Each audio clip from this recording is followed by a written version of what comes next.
The guaranteed offer is the easiest way to sell your home. It's really simple. We bring you an all-cash offer. You close in as little as 21 days.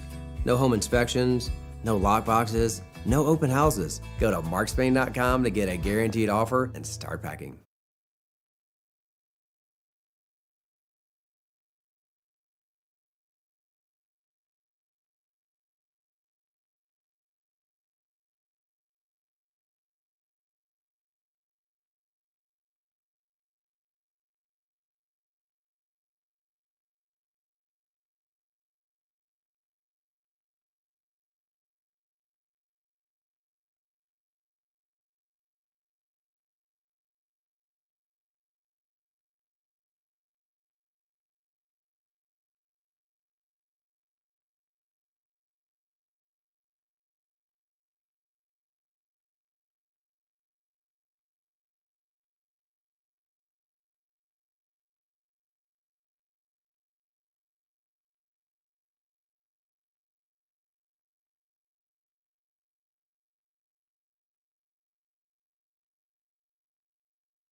Good morning. It is 9:07 on Super Talk 99.7 WTN. My name is Chris Hand. It's an agenda-free Friday. Whatever you guys want to talk about, we can talk about it. 615-737-9986. I got a friend coming in today, Chris Spencer. He's running for the state Senate seat in Trousdale and Sumner counties. He's going to come join us, talk about what he's been experiencing on the campaign trail. They're getting down to the wire, so I'm looking forward to that conversation. Plus, we have tons of news when it comes to the assassination attempt on Donald Trump, when it comes to 2024, when it comes to Kamala Harris, Kamala, if you will. I think that's how you pronounce it. I think so. One of the many, many correct ways. I saw this during the Amigos. I saw this Trump video where he's asking for donations. Yeah. This may be the funniest request for money that I've ever seen, ever. This is Donald Trump asking for funds, okay? We have a tremendous rally, unbelievable crowds. People can't even get in. It's really great to see, and whatever you can do to help us out with the fundraising, that would be great, whatever it is, but only if you have it. If you don't have it, don't stretch. Just relax, because we're doing really well. We're leading in the polls by a lot. We're leading with about everything, including the money. So don't stretch, but if you can, we got to win this thing. If we don't win it, we have no country left. Don't stretch. Don't stretch. Don't stretch. But the state of the country is at stake. We have a lot of money. Don't stretch if you don't have it. The country could be over. Is that not the funniest fundraising request you've ever heard? The man's a genius. It's great. Listen, if you don't have it, don't worry. I don't want you to stretch. Have you seen what James O'Keefe has been talking about with as far as the donations to Democrats. Have you seen this story? It's not getting a lot of coverage anywhere. But James O'Keefe he was formerly Project Veritas, now he's OMG Media. He's been covering this story about ActBlue money laundering. ActBlue, if you don't know, is the fundraising arm of the Democrat Party. And they're finding some weird discrepancies when it comes to donations. And essentially what it is that people are finding out a lot of donations are being made in their name that they're not making, which is wild. Tons of these donations. Listen to this. There was a flurry of donations made in your name. About 20 donations. I don't think so. Have you ever donated to ActBlue? Yeah. Okay. These donations made, do they look familiar to you at all? Not necessarily. We're with Ellen Watch. We're kind of following up with people that are over 65 years old, that people are using their name and potential address to just make micro donations. Just seeing that, we're like, okay, that doesn't make any sense. That's kind of, people have been donating 40-cent donations in your name. That's kind of why we're like, what's going on here? That's odd. I have never. I can't imagine, even though I make small donations, recently it's been, pretty difficult because finances are not very good. So we go with the bigger donations, which are probably yours. You see 500 there, 250, 100. Those probably aren't mine. That's got to be in somebody else's name because I really haven't given that many. What do you think is the biggest number you would have given? Biggest number usually runs around $75. So nothing like 500, 200, none of that? No. Oh gosh, okay. It's really an interesting story that nobody in the mainstream media is touching. They're finding these individuals who have allegedly donated large amounts or small amounts to ActBlue, and they're reading these donations off, and there's quite a few in everybody's name, ranging from 40 cents to $500.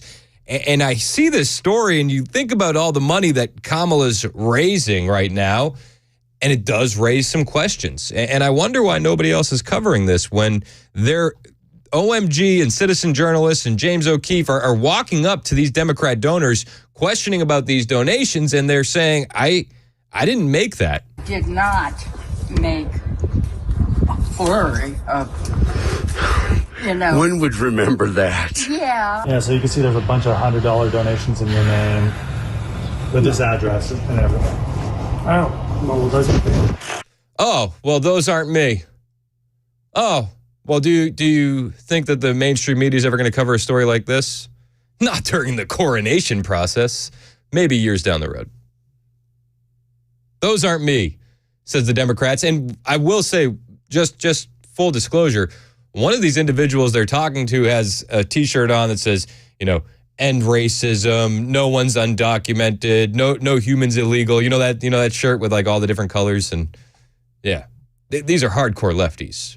And they're like, yeah, no, didn't do it. Jeez Louise. Would you like to get a refund from those donations?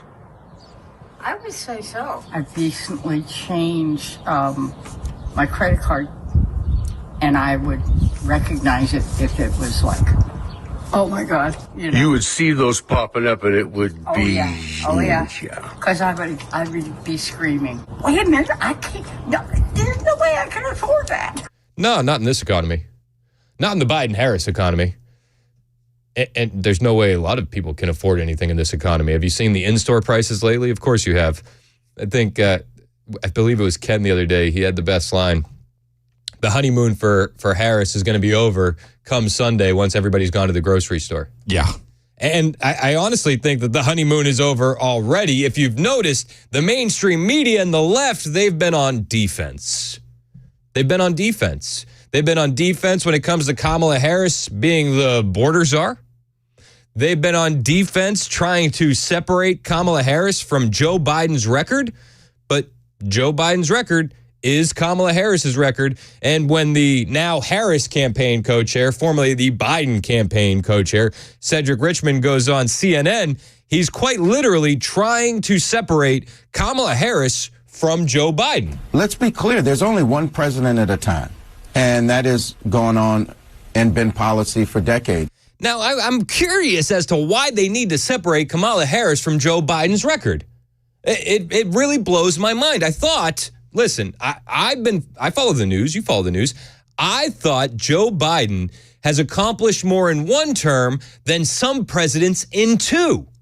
So why does Cedric Richmond need to go on CNN and separate Kamala, untether her from Joe Biden's record? Let's be clear. There's only one president at a time. I thought that this was the most successful president we've ever seen, who heroically quit, mind you. Why do they need to separate Kamala Harris from Joe Biden's record? If he's so great, if he's so successful, can somebody explain that to me? Can somebody explain that to me? The doublespeak from the left is just at an all-time high. It's at an all-time high. You know, I mentioned Murphy saying it the other day. You told us DEI and hiring based on DEI was great, but we're not allowed to call Kamala Harris a DEI hire because that's negative. You're telling us that Joe Biden did so much in his first term, which is great, but you're also saying we can't hold Harris accountable for Biden's record. Which is it? The doublespeak is on another level with the Democrats, on another level. Also, have you seen the clip? It's been going viral on TikTok and on Instagram and on social media where Kamala Harris calls 18 to 24-year-olds idiots. You remember that clip? This one right here. Remember, age is more than a chronological fact. What else do we know about this population, 18 through 24? They are stupid. That is why we put them in dormitories, and they have a resident assistant. They make really bad decisions. I posted that on Instagram at Chris Hand on Air. I just added it. I added it to my story. Like I didn't even make my own post. I got a notification this morning. And I apologize. Apparently fact checkers told me that was taken out of context. Weird. They didn't provide any context. They just said that it was misinformation.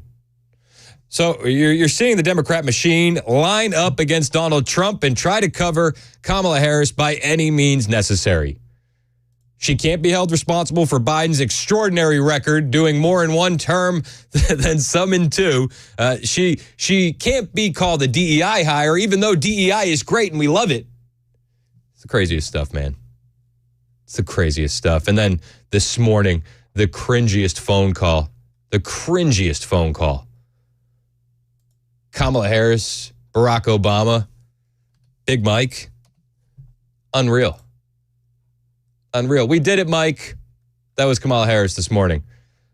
My wife woke me up, and before she even said happy birthday, she said, "Did you hear Kamala Harris make that weird noise when she answered the phone from Barack Obama?"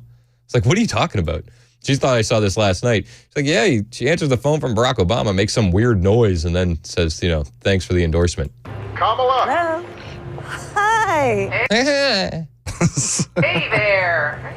Oh, hi, you're both together. Oh, it's good to hear you both. You're both together. Is that a shock? Is that a shock? It sounds like she's listening to a recording and she's having to react to it live on TV. She's done, if this was a recording, that would be the second time in this week where she's talked to a recording. Honestly, it doesn't surprise me that nobody actually wants to talk to her. No. They have to do it through some sort of patsy of some sort. Do you think every time she does the weird laugh, Obama just pulls the phone away from his ear? He's trying not to throw it across the room. There were rumors that Obama didn't even want Kamala Harris. I wouldn't be surprised either. Nobody else wants her. Nobody wants Kamala. No, actually, no, you're right. Nobody voted for her. Yeah, no. Weird. She had to be brought in by the current president. She was installed. Insane. So there's actually a report that Joe Biden's final FU to the Dems was endorsing Kamala Harris. Breitbart has this story. Biden mega donor John Morgan believes Joe Biden endorsed Kamala Harris as an FU to all who pushed him out. Be careful what you wish for, he added. The thinking goes that former President Barack Obama wanted an open primary and that he had his eye on Senator Mark Kelly out of Arizona as the nominee. Harris, Obama allegedly believes, is too far left to defeat Donald Trump. And Mark Kelly is a white guy from a crucial swing state without all the extreme baggage that the cackler has. So I don't think you wanted to make this phone call. I can't have this phone call without saying to my girl Kamala, I am proud of you. This is going to be historic. We called to say Michelle and I couldn't be prouder to endorse you and to do everything we can to get you through this election and into the Oval Office. Oh my goodness. Michelle, Brock, this means so much to me. I am looking forward to doing this with the two of you, Doug and I both, and getting out there, being on the road. But most of all, I just want to tell you the words you have spoken and the friendship that you have given over all these years mean more than I can express. So thank you both. It means so much. And we're going to have some fun with this too, aren't we? So cringy. Also, if you watch the video, the edits are just clear as day. Yeah. They reshot this 100 times. And the wild thing is, what the people who support Trump show up and say that they're there to support Trump.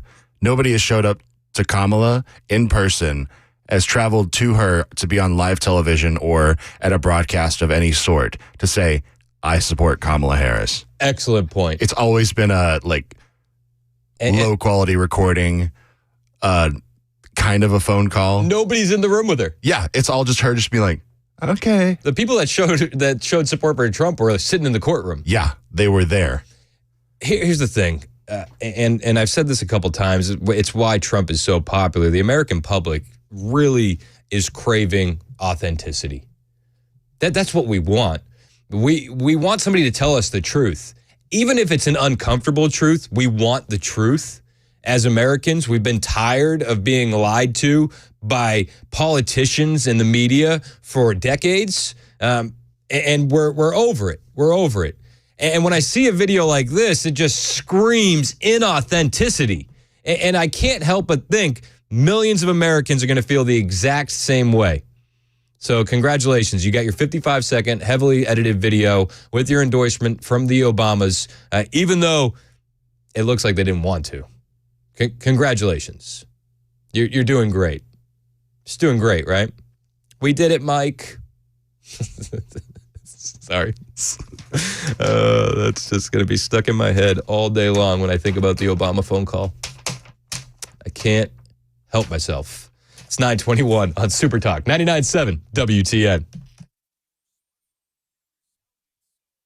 The guaranteed offer. Hey, what's up, guys? This is Matt Murphy for Members Nutrition. I want to tell you about the Members Nutrition difference, and I want to encourage you to go over to the Members Nutrition website. Number one, they believe at Members Nutrition that they can sell vitamins and supplements at a lower cost point, and they're doing it every single day at membersnutrition.com. Number two, they want to make these products right here in the United States of America, not from some overseas company, and they do that every single day. I encourage you to go to membersnutrition.com. You'll get 50% off your purchase price at checkout. You don't have to put in any codes. Just go to membersnutrition.com. Once again, membersnutrition.com.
got crashes in the way. First in Brentwood, 65 southbound at Concord Road, the right shoulder is blocked. Then in Nashville, the left shoulder is blocked by a crash at 65 southbound and Trinity Lane.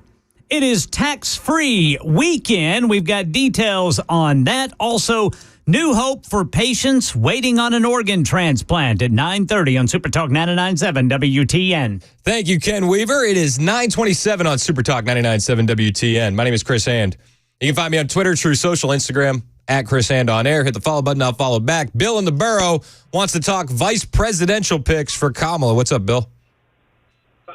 Yeah, I was just curious as to who her pick is going to be because I haven't heard the first word about it. Well, there's a few people that have been floated. It's Josh Shapiro seems to be the favorite. He's the governor out of Pennsylvania. And another one that I've heard is J.B. Pritzker and then Pete Buttigieg. If Pete Buttigieg becomes the VP, I'm going to go on record and say that's only because nobody else wants that job. Honestly. Last picked on the baseball team. Yeah, and if it's Pete Buttigieg, J.B. Pritzker is going to feel a certain type of way. He's the governor out of Illinois. He wants the gig. I don't know why. Doesn't make any sense. But this is what he said on CNN. Have you been asked by the Harris campaign to submit any paperwork to be vetted as vice president? Well, I'm not going to talk about any private conversations that I've had, but as you know, I've been traveling the country advocating for Kamala Harris, for the Democratic ticket, and making sure that we're beating Donald Trump everywhere we can. If asked, would you accept an invitation to be her running mate? Well, I think, I love being governor of Illinois. The people of Illinois have graced me with that title for the last 2 elections, and, I'd be reluctant to make a change, but it'd be hard to resist a call and consideration if the nominee called me to ask to be considered for vice president. It would be hard to resist a losing proposition, says J.B. Pritzker. Yeah, I don't know who she's going to pick for VP. I've seen a lot of people saying it looks like it's going to be Josh Shapiro out of Pennsylvania. I think Josh Shapiro's actually well-spoken, really smart, and I've seen some of his interviews. He's super smooth. I think he'd be a dangerous presidential pick in 2028. I think he could probably mop the floor with Gavin Newsom. I think he's that good. Not like good, but good at what he does. But even he must look at this situation and be like, yeah, probably not. I think he's too smart for it. And I also think that the Democrats are going to run into an issue with the radical Hamas portion of their faction because Josh Shapiro is Jewish. We'll find out soon enough. On the way, I do want to talk about the media and how they're currently rewriting history in an effort to prop up Kamala Harris's campaign, including the 5 latest hoaxes that they've launched in this past week alone. It's Super Talk 99.7 WTN.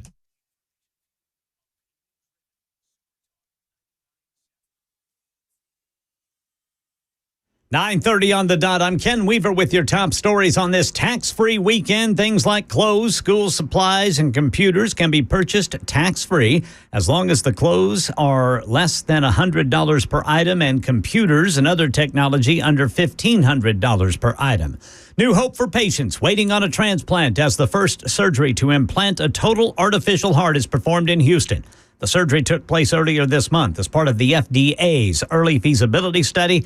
The device is made up of titanium. It pumps blood and replaces both ventricles of a failing heart and could possibly be a permanent solution in the future to cut down the dependence on donors. And back here in Nashville, the grand jury takes up the case of an alleged neo-Nazi accused of assault for hitting a downtown Nashville bar employee with a Nazi flag during one of those recent marches. 29-year-old Ryan McCann of Ontario, Canada, was in court yesterday. That's the latest news. Traffic and weather next. I'm Ken Weaver, WTN News. Hey, it's Dan Mandis, and I am so glad that California Closets has fixed my closet catastrophe. After exact measuring and planning, they came over and got to work.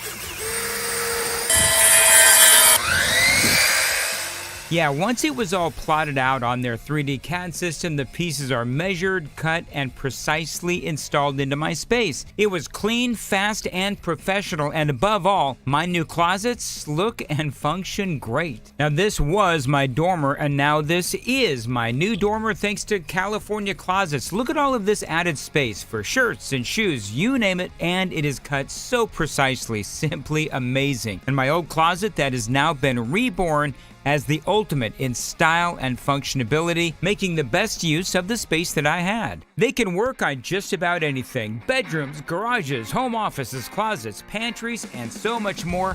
Find them online, CaliforniaClosets.com, and see what they can do for you. You can schedule a free design consultation. Mention my name, CaliforniaClosets.com.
9:38 on Super Talk 99.7 WTN. My name is Chris Hand.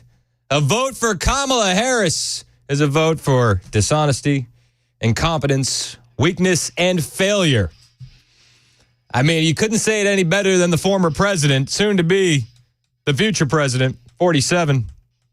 I mean, the media has been propping this woman up. Have you been watching this? Have you been watching? Unbelievable. In the past week alone, we've been told that she is not a DEI hire. She's not. You didn't know that, did you? Yeah, she's not a DEI hire. We've also been told she's not the border czar. No, that's misinformation from MAGA extremists. We've also been told that Biden dropped out to save democracy. He did. He's done so much. He's done so much in one term, more than most presidents in two. And at the same time, despite all the success, you can't tie Kamala Harris to Joe Biden's record. Also, CBS is now lying, saying that Trump is lying. Excuse me. Shocker. CBS is saying Trump is lying by saying Harris donated to the Minnesota Freedom Fund. Do you remember that during 2020? The Minnesota Freedom Fund was created to bail out the rioters. They was there to bail out the rioters.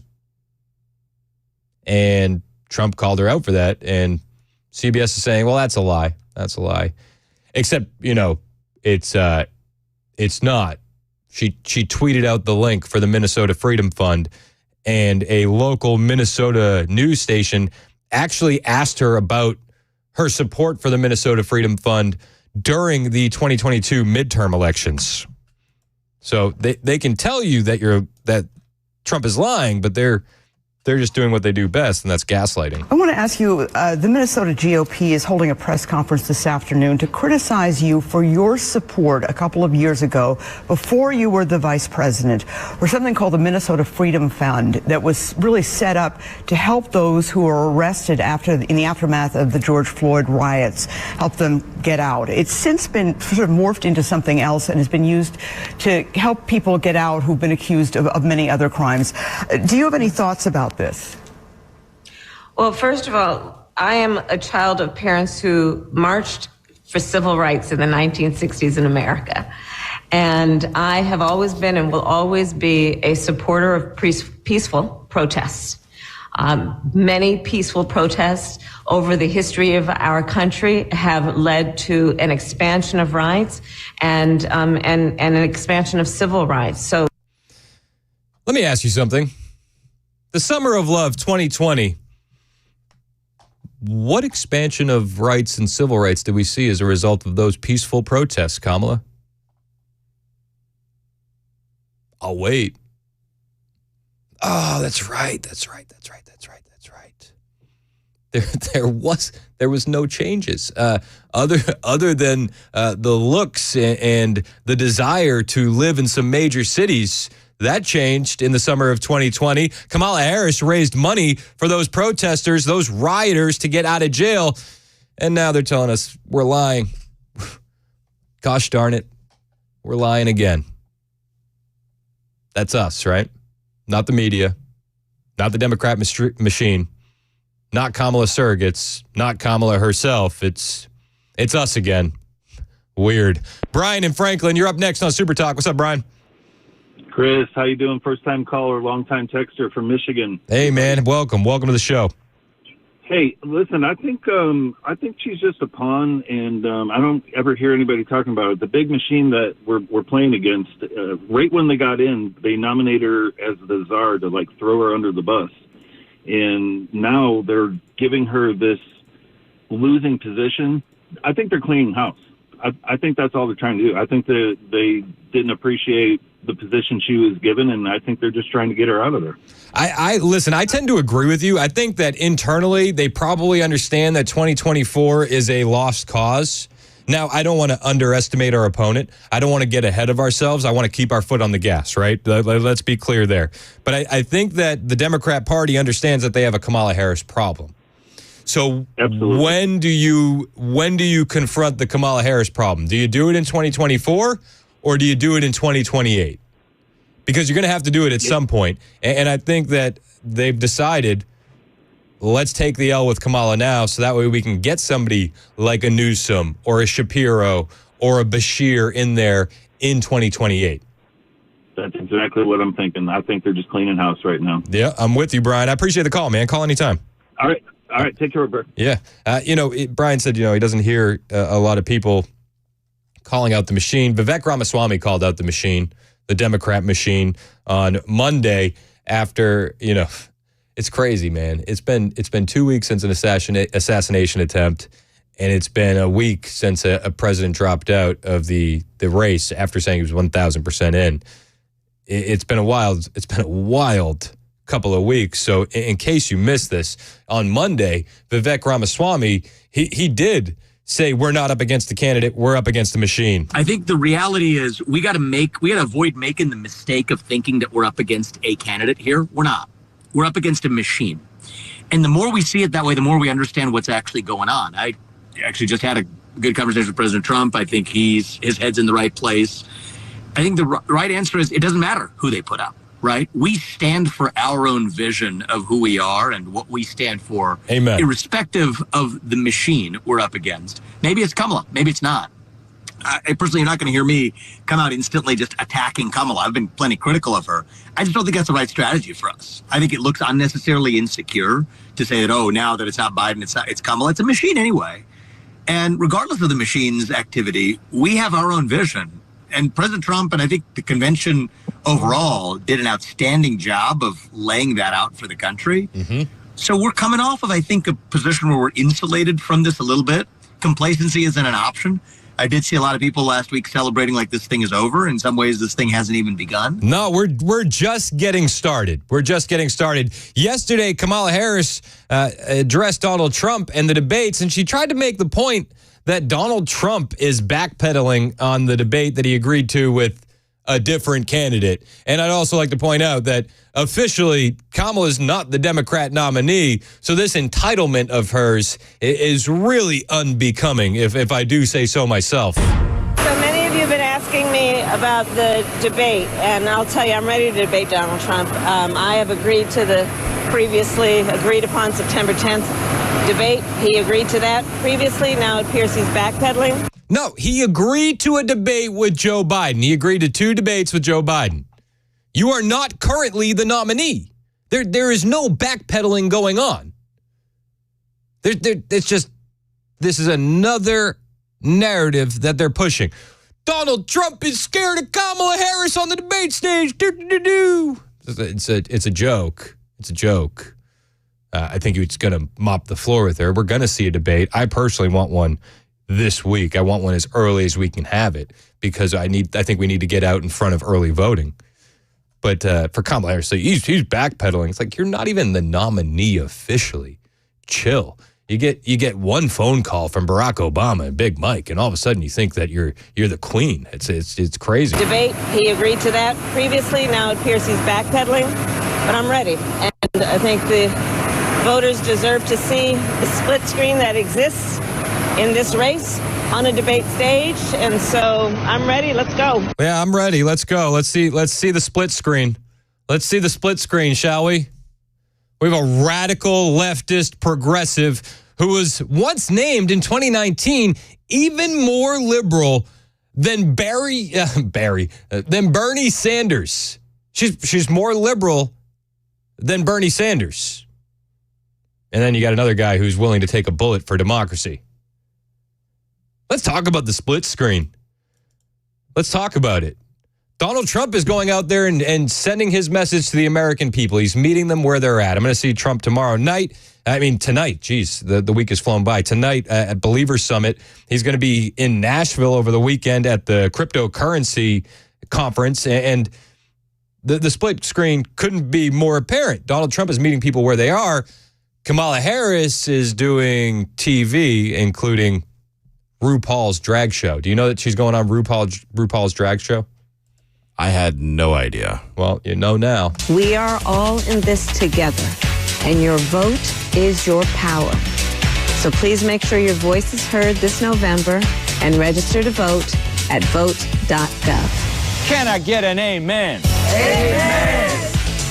Now on with the show. And remember, you better vote. Yeah. It's a great idea. I don't think that's real. I think that's one of those cheap fakes. Cheap fakes. It might be. I mean, listen. It can't be. Donald Trump is Donald Trump is taking a break from court to bring pizzas to firefighters in New York City.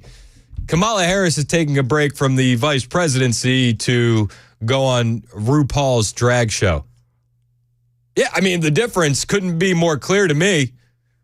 Is the difference more clear to you? Does she have anything to actually do as the vice president? Is there anything that she should actually be working on? I don't know. I remember Nancy Pelosi back in September of 2023 said, no, you don't have to do anything. That's the job. But do you think she is the best running mate, though? She's the vice president of the United States. So when people say to me, well, why isn't she doing this or that? I said, because she's the vice president. That's the job description. You don't do that much. No, they have plenty of time for RuPaul's drag show. I also want to point out, this is September of 2023, that clip, and they're arguing whether or not she is a good running mate for Joe Biden. This is how much the media has changed the narrative. In September of 2023, less than a year ago, they didn't think she was strong enough to be VP on the ticket with Joe Biden. But today, the media is going to gaslight you and tell you she's the most qualified for the job. We've never had anybody with this kind of qualifications before. She's unbelievable. She's unbelievable. She's destroyed cities on the micro level, and she's destroyed the country on the macro level. San Francisco's a mess. The border's a mess. Everything she touches turns to, well, fill in the blank. Fill in the blank. It's 9:51 on Super Talk 99.7 WTN. Michael, Ethan, Susan, hang on the line, guys. I'll get to your calls next. It's Super Talk 99.7 WTN.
The Obamas make the call. Details at 10 on Super Talk 99.7 WTN. Thank you, Ken. What's crazy about that call is how they don't mention the American people at all. You know, the American people that are struggling to make ends meet under the Biden-Harris economy. They don't mention them at all.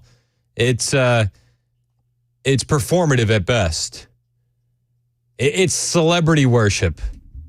Absolutely, yeah. They don't talk politics. They don't talk policy. They don't talk struggling Americans. We're so proud of you. We're so proud. Yeah, they just talked to her off of the call. Vomit-inducing, I think is how I would describe it. That's pretty accurate in my mind. Ethan and Gallatin, your thoughts on Super Talk 99.7 WTN. What's up, Ethan? Hey, Chris, how's it going, man?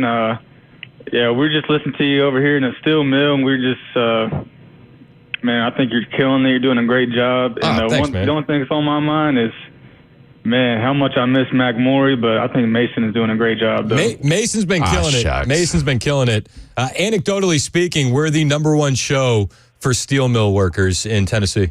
Yep. Oh, hey, we're probably probably a lot to do with us, man. We listen every day. 100%. I appreciate you guys. Thank you so much. Yeah, you guys are great. Thank you. Hey, thanks, Ethan. You know, that's Ethan and those guys are out there doing actual work. Yeah. Kamala Harris is appearing on RuPaul's drag show. Yeah, she's sitting in.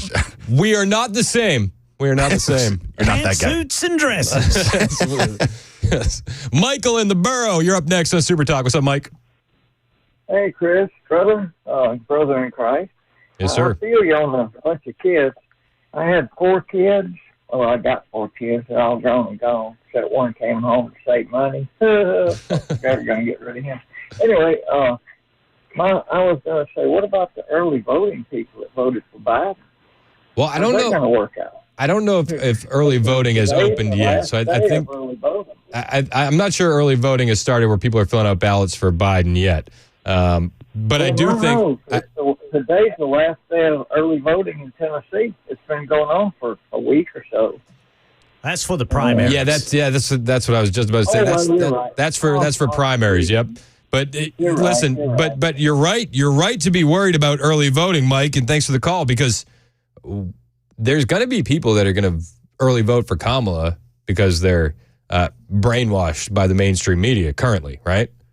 We need debates. We need that side-by-side comparison, like Camilla.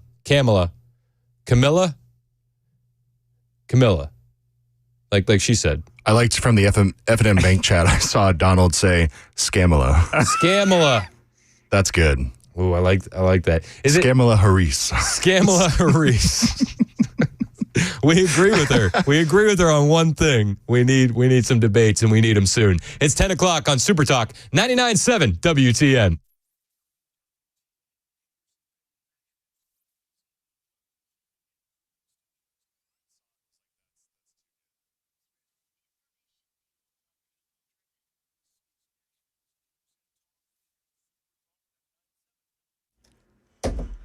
O'clock on the dot this Friday morning. I'm Ken Weaver with your top story. Still got that crash blocking the left shoulder, 65 southbound at Trinity Lane. Full forecast in 2 minutes on this tax-free weekend. Yeah, from now until Sunday at midnight. Clothes and school supplies are tax-free at $100 or less per item. Technology like computers, tax-free at $1,500 or less per item. And let's get to election 2024, shall we? Kamala. Hello.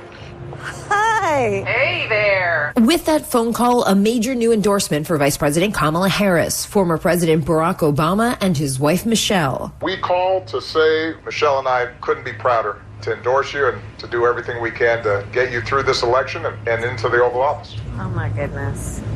Michelle, Barack, this means so much to me. Obama had been the most prominent Democrat to have not yet come out and endorsed Harris. As Karen Travers reporting, meanwhile, Republicans on the attack on Harris's role in the illegal immigration crisis. And yesterday at the southern border, The election has to take place to really fix this, and I think the American people recognize that. And I think they're going to hold the border czar, Kamala Harris, personally responsible for this, and they should. That's House Speaker Mike Johnson during a visit to the southern border shared with California and Mexico. And as France takes center stage around the world for the opening ceremony of the Summer Olympic Games in Paris, the country's railway network's been disrupted by what officials are calling a massive attack. The head of France's rail network, SNCF, saying it was a coordinated attack. Fires were reported overnight at about 4 a.m. local, with France's high-speed rail lines seeming to be the intended target. Fires were set along 3 lines. A 4th fire on another line was stopped. Train traffic to Paris has been severely disrupted, with 800,000 passengers expected to be affected. The rail network saying it will take all weekend to repair. That's Ines de la Cutera reporting, and the latest news. Weather's next. I'm Ken Weaver, WTN News.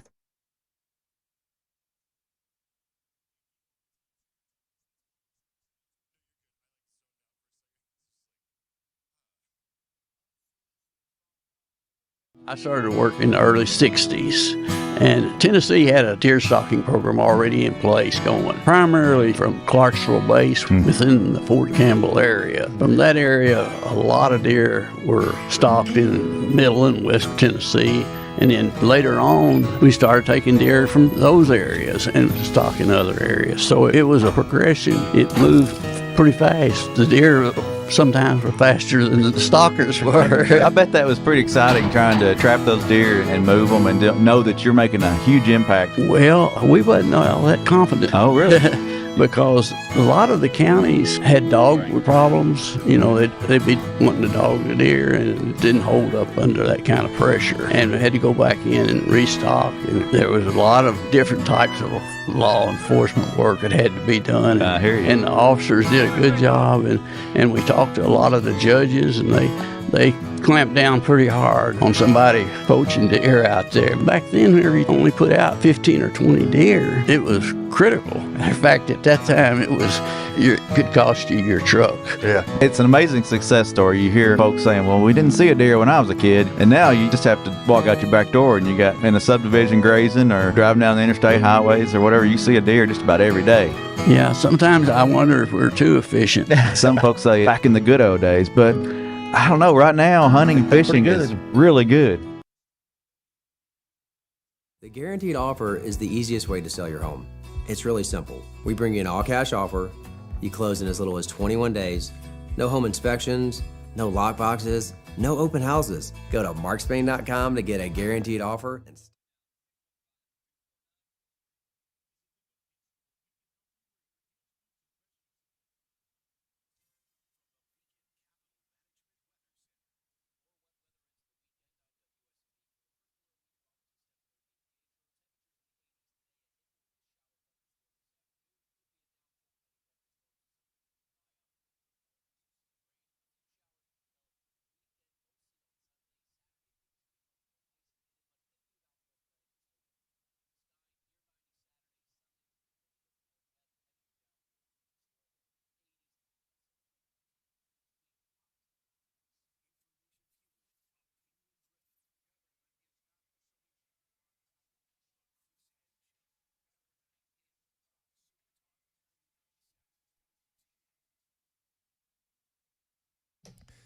.05 on Super Talk 99.7 WTN. My name is Chris Hand. We've been talking about Kamala Harris.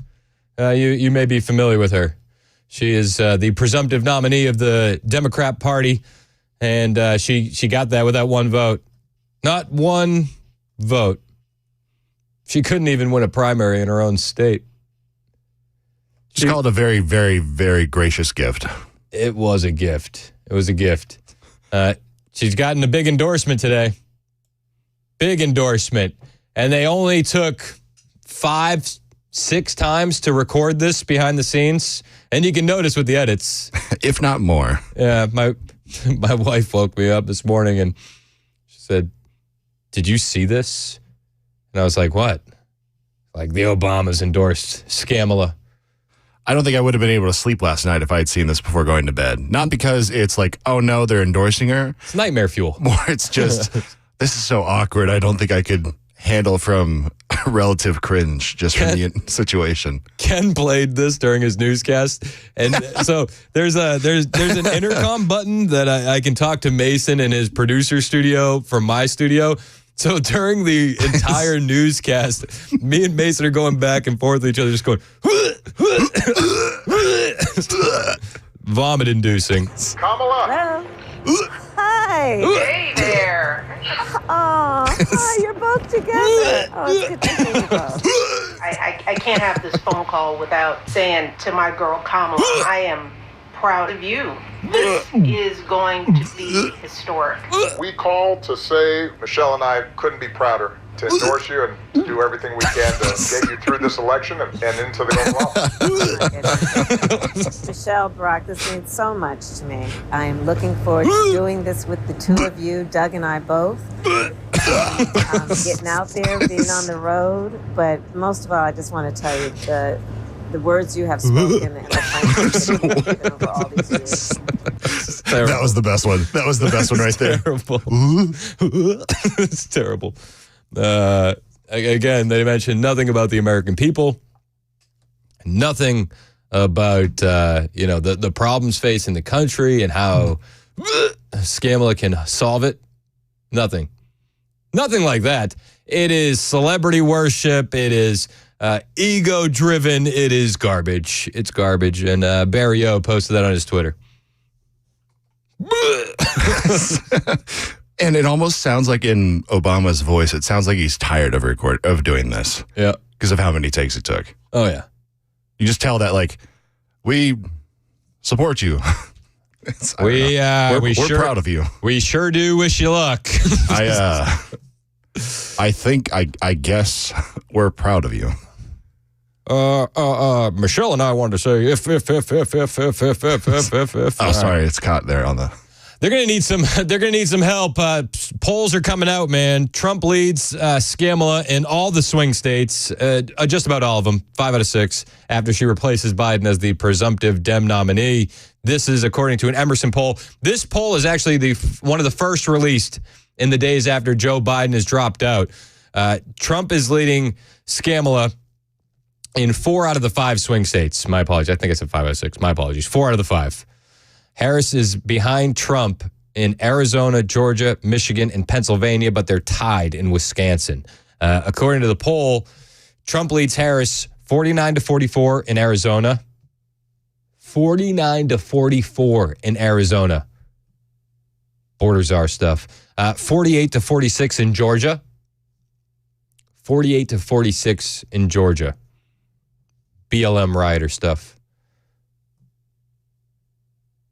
48-46 in Pennsylvania, 46-45 in Michigan, and they are tied. They are tied in Wisconsin. They're tied in Wisconsin. Polling doesn't look good. YouGov put out a poll. Said only 39% of independents say Harris is qualified for the presidency. Well, you know what Kamala Harris is doing to go after those moderate, middle-of-the-road independents? Well, she's going on RuPaul's drag show. We are all in this together, and your vote is your power. So please make sure your voice is heard this November and register to vote at vote.gov. Can I get an amen? No. I'm going to cut it there. No amens for you. Only 39% of registered independents say Vice President Kamala Harris is qualified to be president. That's according to an Economist YouGov poll. The finding suggests that the Democrat Party's selection of Harris as the party's de facto nominee is one that doesn't really appeal to independents. The poll asked respondents, do you think Kamala Harris is qualified to be president? Only 39% of independents said yes. Only 39% of independents said yes. Even more surprising, they asked the same question to registered Democrats. And only 84% of registered Democrats said Harris was qualified. 9% said she's not. They have a problem with their candidate. And when you look at the reporting, that Obama didn't really want her. He wanted the Senator Mark Kelly out of Arizona. You look at this polling, and it's hard to not see why. So Kamala's got an election strategy. She's got a big election strategy, and it's ignoring the border and mass migration. We've seen the media propping this up. She's not the border czar. There is no mention of migration and its pocketbook damage in Vice President Kamala Harris's strategy for winning the 2024 election. This is according to Breitbart. Harris's migration-free plan was released on July 24th, just before that YouGov poll was released on July 25th, showing that immigration is very important for 52% of independents and 51% of moderates. The poll also showed that immigration is the second-ranked issue after inflation, which, of course, has been worsened by the Democrats' maximum migration policies. The Harris plan spotlights non-migration issues, such as abortion and the rule of law. Donald Trump is a convicted felon. And gun rights, gun safety issues. Not advocating for gun rights, but taking them away. They're gonna focus on emotion and fear. That's all they have. The plan that she released also touts her claimed support among white college graduates, older voters, and within the Democrats' chaotic coalition of subgroups, blacks, Latinos, women, young people, and AANHPI voters, which is the Asian American, Native Hawaiian, Pacific Islanders. The NH was added later. Even some Democrats haven't caught up with that yet. But CNN is actually worried. They're worried about Kamala Harris's support with black voters, as they should be. She was a prosecutor locking up black people for smoking weed for years in California. That's why she couldn't get past the first round of the primary debates, because Tulsi Gabbard ripped her for that in Detroit. People don't trust her. Black people don't trust her. And CNN lays out they're worried about it. The numbers that came out were basically 77%, or there it is, 76% would go with Kamala Harris, 21% with Donald Trump. Those are historic highs for a Republican, never mind Donald Trump, who I think got, a heck of a lot less than that. What does she need to do in your mind? Do you hear the fear in her voice? To try and get potentially some of those voters back. And we know that black men are the numbers that are growing for Donald Trump. Absolutely. So when we think about it, typically Republicans get about 12% of the black men vote and black vote collectively. So we got to shift that 9%. We got to chip away at it, guys.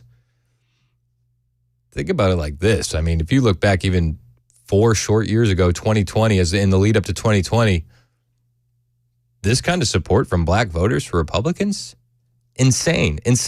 And there's been floods of videos on the internet of black voters saying, we're not falling for Kamala Harris's lies.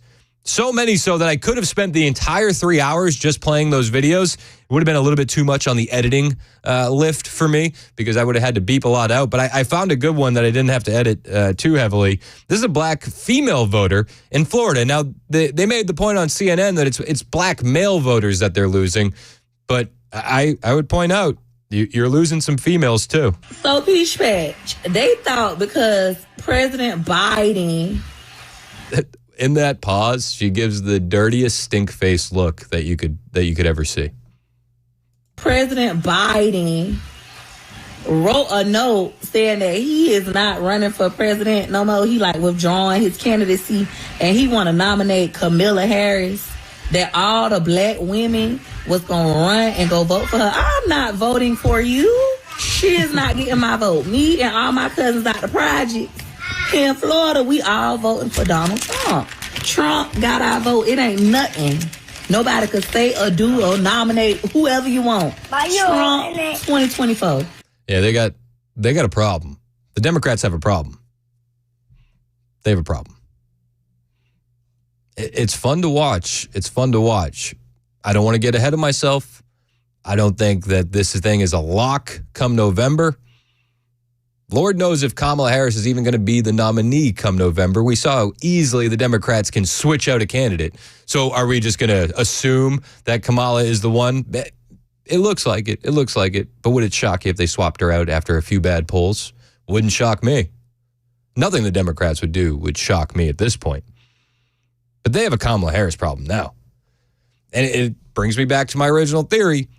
They're going to need to deal with the Kamala Harris problem one way or another. Back in September of 2023, they didn't think she was strong enough to be VP.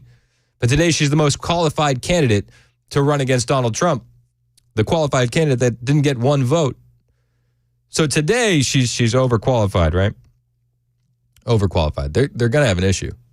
They're going to have an issue. David in the borough wants to talk about Kamala Harris. What's up, Dave? Hey, Chris.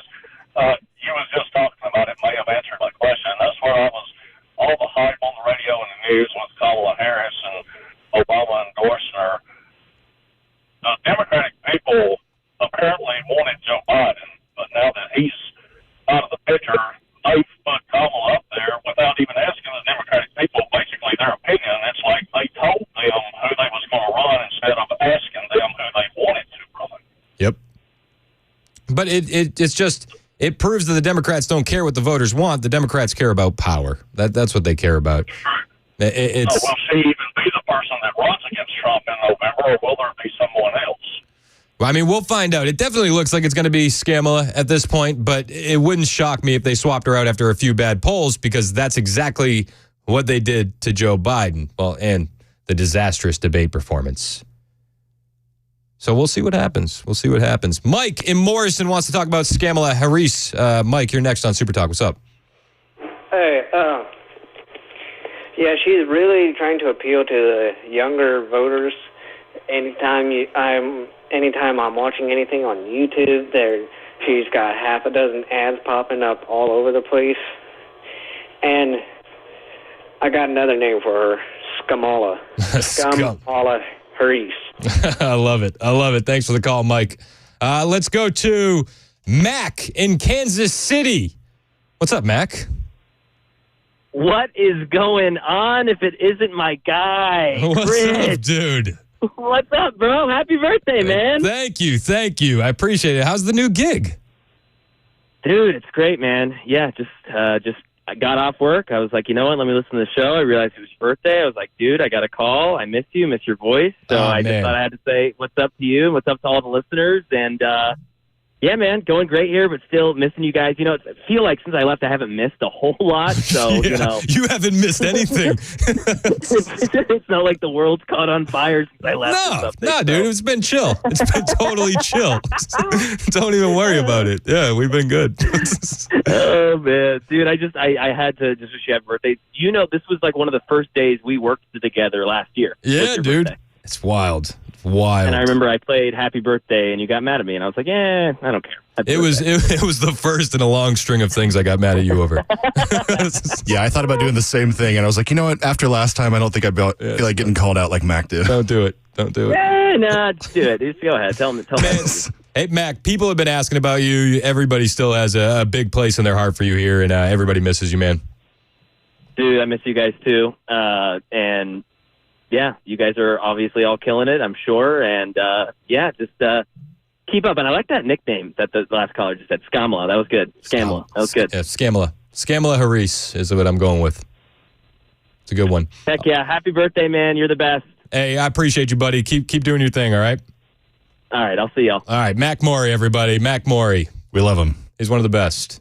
He's one of the best. Is he off the line? Yeah, he's off. Don't like that kid at all. What a scumbag. He quit on us. Hate him. What a loser. Why'd he leave? He was forced out. Yeah. We were tired of him. We honestly just didn't need him anymore. He didn't really get that job in Kansas City. Yeah, we fired him. Shout out to Mac Morey. It's 10:21 on Super Talk 99.7 WTN. Hey, what's up, guys? This is Matt Murphy for Members Nutrition. I want to tell you about the Members Nutrition difference, and I want to encourage you to go over to the Members Nutrition website. Number one, they believe at Members Nutrition that they can sell vitamins and supplements at a lower cost point, and they're doing it every single day at membersnutrition.com. Number two, they want to make these products right here in the United States of America, not from some overseas company, and they do that every single day. I encourage you to go to membersnutrition.com. You'll get 50% off your purchase price at checkout. You don't have to put in any codes. Just go to membersnutrition.com. Once again, membersnutrition.com.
Heartbreak after another teenager is gunned down in Nashville. You're going to hear that at 10:30 on Super Talk 99.7 WTN. Thank you, Ken. It's 10:25 on Super Talk 99.7 WTN. My name is Chris, and we've been talking about Kamala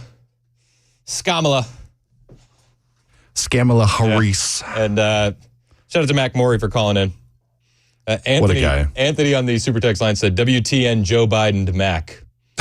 We did.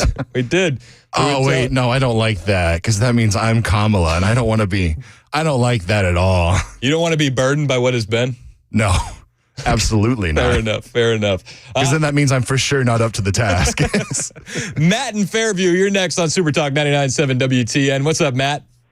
All right, Chris, happy birthday, bud. Hey, thank you, man. What's up? Hey, listen, Kamala Harris is floating around the country place to place. And who's paying for all this travel? Is this still on the taxpayer dollar as vice president, or has the campaign taken over paying for all these trips? I mean, I think the campaign's going to pay for some of the trips, but the Secret Service and all that's taxpayer money. It's probably a mix of both, I would imagine. Well, you can't imagine. It sounds a little crooked to me. Well, I mean, I sure as hell don't want to send her to talk to a sorority and wherever she was at. Yeah. That's not official business, bro. No, but I mean, let's be honest. You said it sounds a little crooked. What do the Democrats do that doesn't sound a little crooked? I'll wait, Matt. Don't hold your breath. Hey, appreciate the call, man. Keep it up right there. Hey, thank you. Yeah, Kamala Harris. She's the most qualified ever to run, and at the same time, Joe Biden accomplished more in one term than some presidents in two, and at the same time, you can't tie Kamala Harris to Joe Biden's record because that's not fair. Make it make sense. So Kamala wants the debate. She wants that ABC debate that was agreed to with Joe Biden. She's saying Trump is backpedaling on agreeing to the debate, which is a huge joke because he agreed to a debate with the cadaver known as Joe Biden, not with the cackler known as Kamala Harris. So she wants in on that September 10th debate. She hasn't said anything about the Fox News invitation for a debate. Fox News invited Trump and Harris to participate in a September 17th debate in Pennsylvania. A letter from Fox News Media President and Executive Editor Jay Wallace to Trump campaign co-managers Chris LaCivita and Susie Wiles stated that the proposed date would be occurring just as early voting is getting underway in the state and other battleground states. Wallace said that the host would be Brett Baer, Martha McCallum. Those are the best choices to moderate. Those are the faces of their political coverage. Nobody's addressed the Fox News invitation.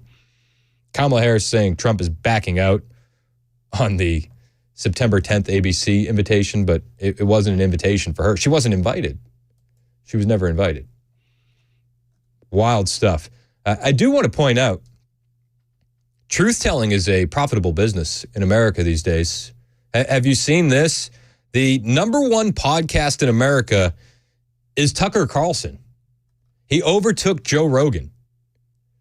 Tucker Carlson's podcast, The Tucker Carlson Show, overtook Rogan on the Spotify charts on Thursday to be the number one ranking podcast in the country. I have to tell you, this makes me feel really good as we head into 2024 November because truth tellers are being sought out. Now, I understand that people will be like, oh, it's competition. I don't know. It's not really competition. You know, Tucker's doing his thing, but you look at the top five podcasts on Spotify right now, 3 out of the 5 are conservative truth tellers. Tucker, Joe Rogan, Dan Bongino. It's unbelievable, and it sets us up on a good course as we're heading towards 2024. The truth tellers are out there. We have Twitter being controlled by Elon Musk, not deranged leftists. Instagram is still controlled by deranged leftists. And when I played a clip, I added a clip to my story of Kamala Harris saying 18 to 24-year-olds are dumb. I got a warning from Instagram saying this was taken out of context. Blows my mind. Has anybody ever put a warning on any Trump post when he's talking about the bloodbath that was taken out of context? When he's talking about very fine people that was taken out of context? No, that never happens. It only happens to our side. But the American people, they don't trust the mainstream media anymore. And it shows with Tucker, Joe, and Dan Bongino in the top 5 on Spotify podcasts. That's huge. Also, I'm on Spotify. You can catch my podcast there as well. I have 4 kids, so rate it 5 stars for me. Appreciate it. It's 10:30 on Super Talk 99.7 WTN.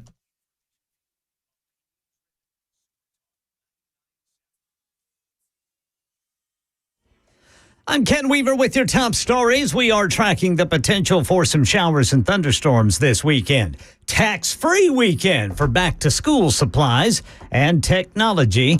Full forecast and traffic in 2 minutes. Election 2024 took almost a week, but former President Obama and Michelle Obama decided to give Vice President Kamala Harris a call. We called to say Michelle and I couldn't be prouder to endorse you and to do everything we can to get you through this election and into the Oval Office. Oh, my goodness.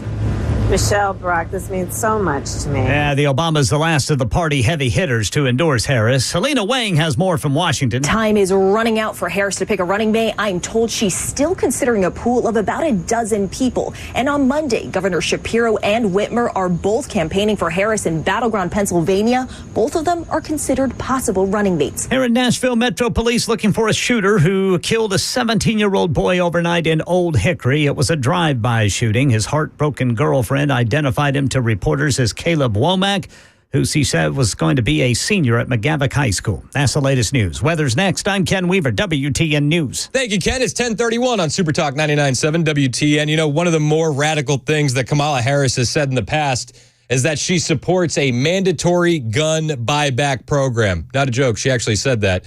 So if you're looking for your next firearm to lose in a boating accident, I have the perfect place for you. It's the Glock store. You hear me talking about the Glock store every single day, and I got to tell you, the employees there are fantastic. They're smart. They can answer all your questions. They're kind. They're friendly, and they're just good people. And if you have a question about your firearm, you want to know that you can trust the people you're asking the questions to. And at the Glock store, they have a whole Genius bar in the back of the store. It's kind of like a Mac bar, you know, the Mac Genius bar, except it's for guns. And you can go in there, you can ask all sorts of questions about firearms, performance parts, and more. And then when you get your firearm loaded up, ready to go, you need a spot to train. Well, they have that there too. And it's the only one like this in Middle Tennessee, the Shoot 270 indoor ranges. They're fantastic. This is not a lane range where you're training next to Lord knows who, firing straight ahead of you. This is a private room with a private instructor training for real life scenarios. It's totally different. I've never trained this way, and after doing it, I will never, ever go back to training a different way. Honestly, why would you go anywhere else but the Glock store? Stop by, talk to the people, check out the shooting rooms, not because I'm telling you to do it, but because it is your personal responsibility to know your firearm, train with your firearm so you can protect the people you love. It's the Glock store, minutes from the airport, worth the drive from anywhere. Hey, it's Dan Mandis, and I am so glad that California Closets has fixed my closet catastrophe. After exact measuring and planning, they came over and got to work.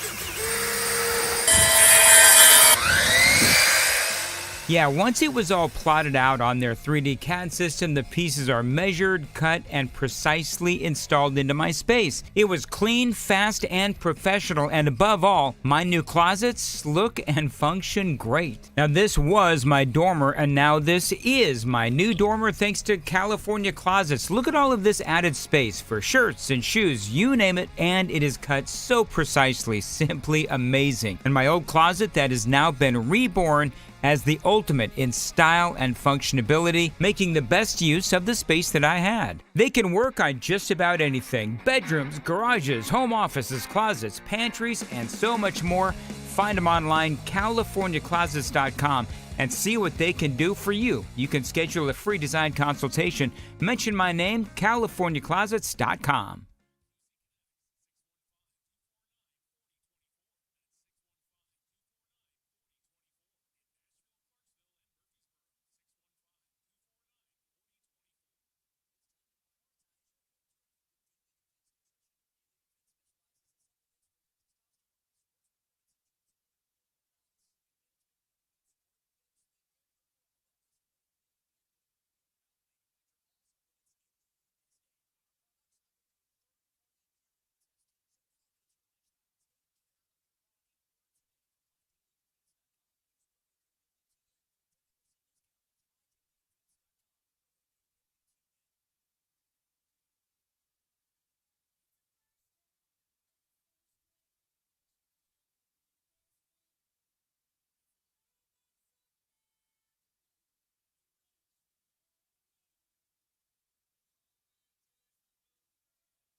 10:36 on Super Talk 99.7 WTN. My name is Chris Hand, joined in studio by none other than Chris Spencer, who is running for state senate in Sumner and Trousdale counties. Oh, my goodness. You brought a stack of negative Chris Spencer mailers. Are you going to frame these at some point? I think my wife is going to make wallpaper out of them. Or she was teasing, or a collage or something. Some people are actually burning them, putting them. I mean, I don't know how many trees have been ruined, but 24 negative mailers about me, and then another 20-something mailers positive for Senator Hale. It's never happened in the history of Tennessee, this kind of money that being spent for a $25,000 job. I mean, think about that. If you're a mailman in Sumner or Trousdale County and you've been lugging around these mailers. It's funny you mentioned that, because I was in White House just last week, and the mailman was going on the same route as I was door knocking, and he kept giving me these funny looks, and I go over to him and I said, "I'll bet you are sick of seeing my face, aren't you?" And he's like, "Oh my gosh, that is you." He said, "Well, man, you look a lot better in person." And so let's talk about these PACs a little bit. Yeah, so where are they getting this money to send out all these mailers against you? Yeah, it's almost like the mob, and it feels like the mob after going through this, because there's supposed to be limits for PACs, but then they put in loopholes to allow their own PACs, like the Mac PAC or the Jack PAC or the Hale PAC. They supposedly don't have any limits whatsoever. So Randy McNally in the Mac PAC, our lieutenant governor, he spent $362,000 last quarter on negative campaigning on my race, and he spent another $58,000. The financials came out yesterday, so he's over $400,000. Probably will eclipse $500,000. Randy McNally, and all I have to say is, just Google. And if you're at home, Google Randy McNally Instagram. That's all you have to do, or Randy McNally Saturday night skit. When they are doing Saturday night skits on Republicans, you probably should sit this one out. But this is payback. This is payback because Senator Hale, when all this came out, Senator Hale had a private meeting in his office, and he saved Randy McNally speakership. He saved it. And this is payback. And this is about the Instagram controversy with all the weird comments. The fire emojis, and that he brings him sunshine and stuff like that. To male models. To gay influencers. Yeah, 20-year-olds, I think, or maybe 20 or 19, I can't remember. But honestly, it was really weird, and probably should have lost his speakership, but Senator Hale saved him. And so this is payback, and this is what corruption looks like. All this money that is flowing into District 18, and they're all lies. The only thing that they have right on these mailers is my name, and that's it. And so we're hoping, and I get calls every day, and people come up to me every day and say, "We weren't going to vote for you, but now we are." And so what I'm going to tell the District 18 voter, I'm going to tell any registered voter, go today or go tomorrow for early voting, and vote for me if you're just sick of the establishment, because I plan on doing something about this corrupt establishment that is running to allow all this money to flow for a $25,000 job. It's just sad. How much are they going to end up spending by the end of this race? They've already spent over $1 million, so I'm not sure. For a $25,000 a year job. And you have to ask, what have I ever done? I've just been a businessman for 33 years and been married for almost 34 years, and just ran a successful company and decided to take on the establishment only because of Senator Hale's voting record. His voting record is abysmal. He's been terrible on illegal immigration. He's been terrible on education. He's been terrible on just about everything as a conservative voter should care about. And we've exposed that. And this is what happens when you expose the corruption and the establishment in Tennessee. Well, and one of the things that Hale has done is that he did was the gender-affirming care, the puberty blockers for minors. Yes. It was his bill. And I played a clip the other day, Elon Musk talking about how he was duped by the medical industrial complex into giving these sterilization drugs to his own child. And you hear the pain in his voice. This stuff has to be done. We have to stop this at any cost. And anybody that even supports it a little bit, we can't tolerate. We shouldn't tolerate it, and it's just not that. It's his stance on forced vaccine mandates. It's his stance on shutting down the government. It's his stance, on illegal immigration. Now, the funny thing is he had this. They spent so much money on Fox News and ESPN and everything, and they had this commercial. And they made this commercial, and they made Senator Hale to be, they called him Fearless Farrell, okay? Fearless Farrell. And he puts his arms together, and he tries to make himself look tough. And anybody knows in Sumner County, Farrell Hale is not fearless. He's not tough. But they had to change it. It did not work very good because people were making fun of him, including Matt Murphy. Because if you don't debate me, and you won't go on the Chris Hand show, or you won't go on Matt Murphy's show, how are you fearless? So Farrell Hale has had an open invitation on this show since the first appearance you made. Yeah. Oh, of course. But he can't go out. He can't go on any show that is not friendly to him, that will ask questions. I'm not even going to be rude. Yeah. I just have a conversation. And I would also say, if Farrell Hale wants to come in here and debate you during my show, bring your own moderator. We can do that also. Yeah, that would be great. But so they had to change that commercial. So my wife and I we're Big Brother fans on CBS. We've never missed an episode of Big Brother. The TV show, not the government. Right, the TV show Big Brother. So we're watching. You don't want Hale's team to clip that out of context. We're watching it last night. Yeah, there'll be a mailer. Yeah. There'll be a mailer tomorrow. Chris Spencer supports Big Brother. There'll be a mailer tomorrow. But we were watching Big Brother last night, and they have a new commercial that ran, and they took Fearless Farrell out. And then now, all of a sudden, he's this big Trump supporter. And you know what's amazing is his supporters are Nikki Haley supporters. They are.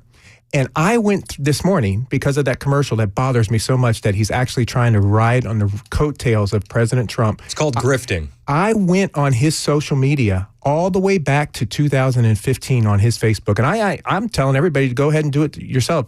Took me about 30 minutes to go through it. Not one post on Donald Trump. Didn't congratulate him when he won in 2016. Not a post about him, about the trials, the and so forth. And now, all of a sudden, because he might lose this seat, he's now all of a sudden a Trump supporter, and that is just pitiful in my view. It's just pitiful. I'm looking up the definition of grifting.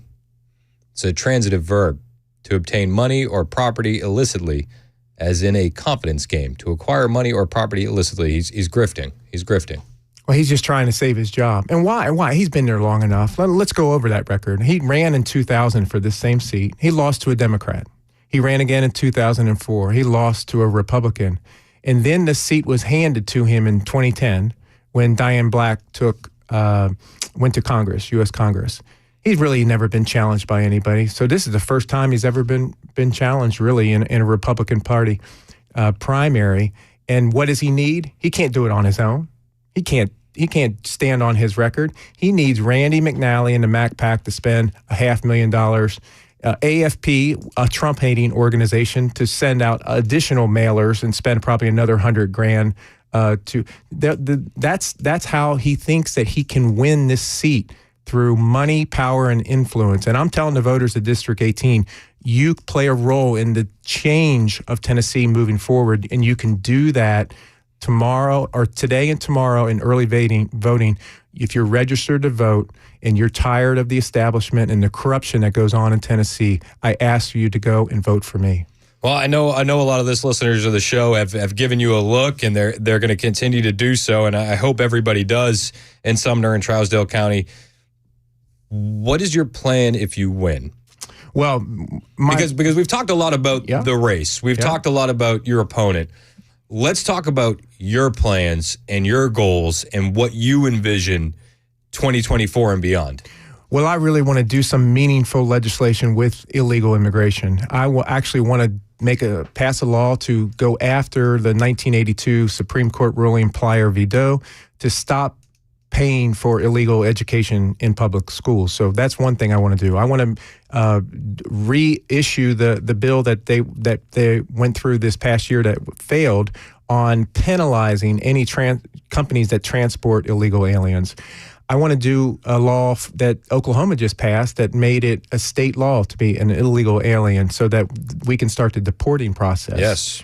I want to do something about the corrupt cronyism with lobbyists in Tennessee. We've talked about this before. There's supposed to be max money that you can raise through PACs, and then there's these unlimited PACs like the Mac PAC and the Jack PAC. And let me tell you, the deck is stacked. It's not fair. It is almost, I would say, cheating is what it is. These people are cheaters.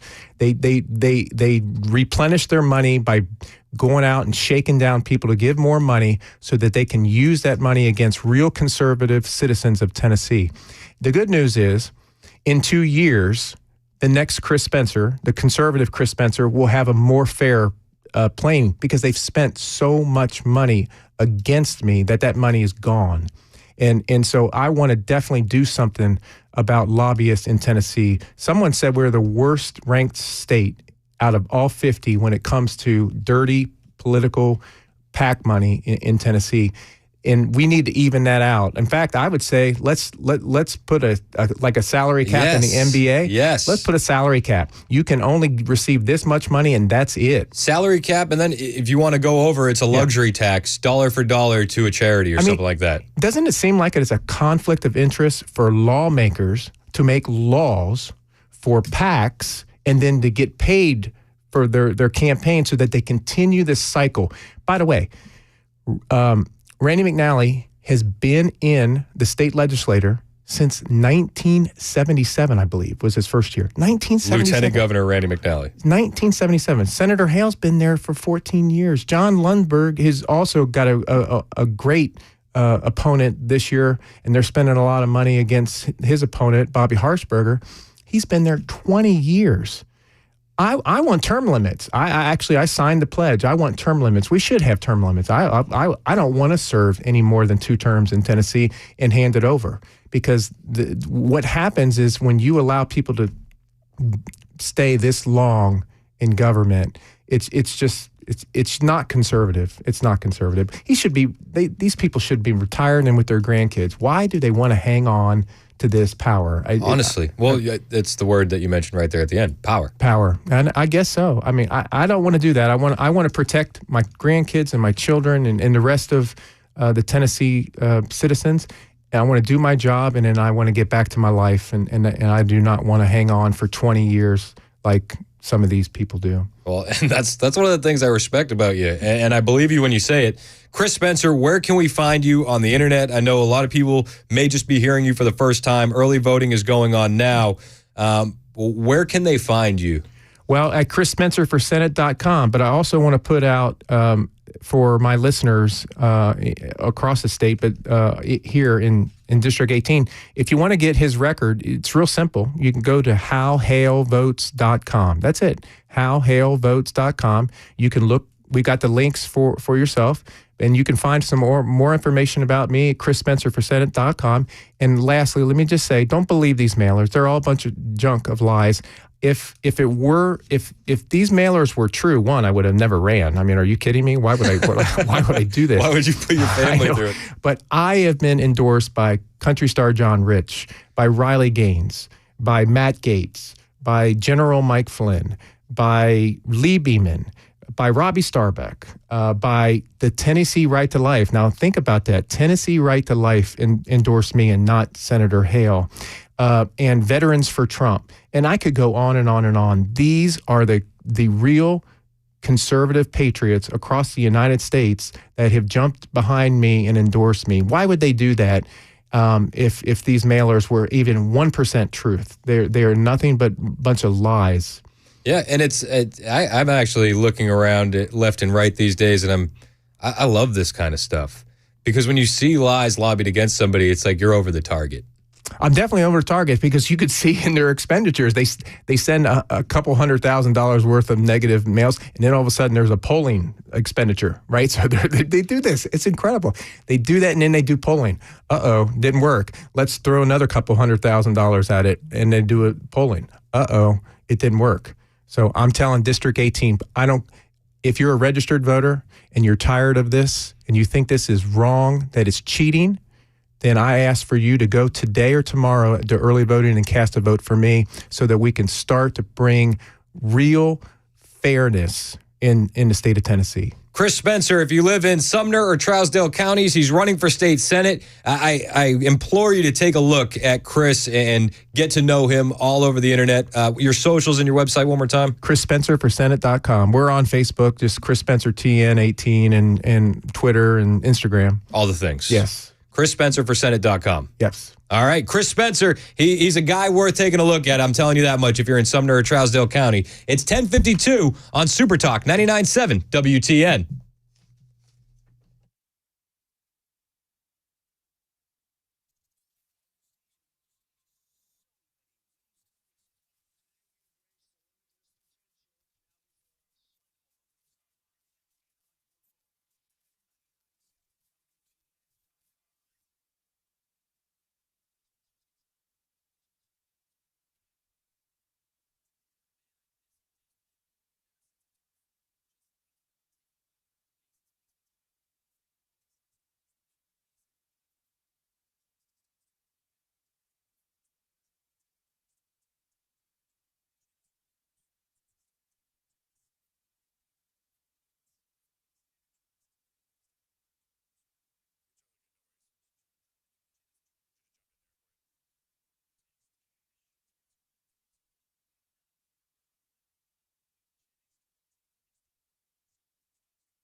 I started work in the early 60s, and Tennessee had a deer stalking program already in place going, primarily from Clarksville base within the Fort Campbell area. From that area, a lot of deer were stalked in middle and west Tennessee, and then later on, we started taking deer from those areas and stalking other areas. So it was a progression. It moved pretty fast. The deer sometimes were faster than the stalkers were. I bet that was pretty exciting trying to trap those deer and move them and know that you're making a huge impact. Well, we wasn't all that confident. Oh, really? Because a lot of the counties had dog problems. You know, they'd be wanting to dog the deer, and it didn't hold up under that kind of pressure. And we had to go back in and restock. And there was a lot of different types of law enforcement work that had to be done. I hear you. And the officers did a good job.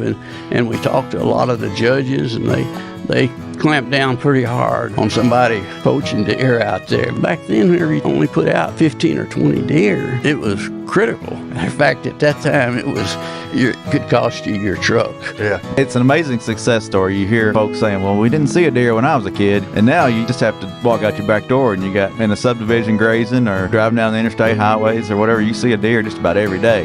Yeah, sometimes I wonder if we're too efficient. Some folks say back in the good old days, but I don't know. Right now, hunting and fishing is really good.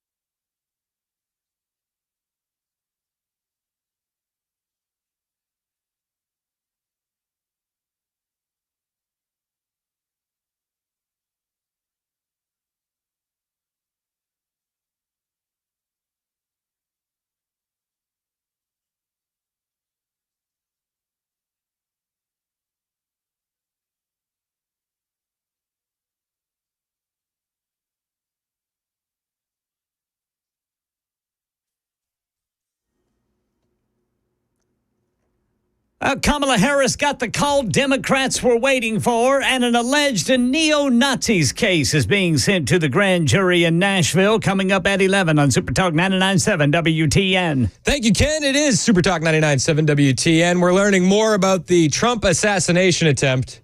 I'll cover that after Ken's newscast. You know, people are claiming that Trump wasn't really shot.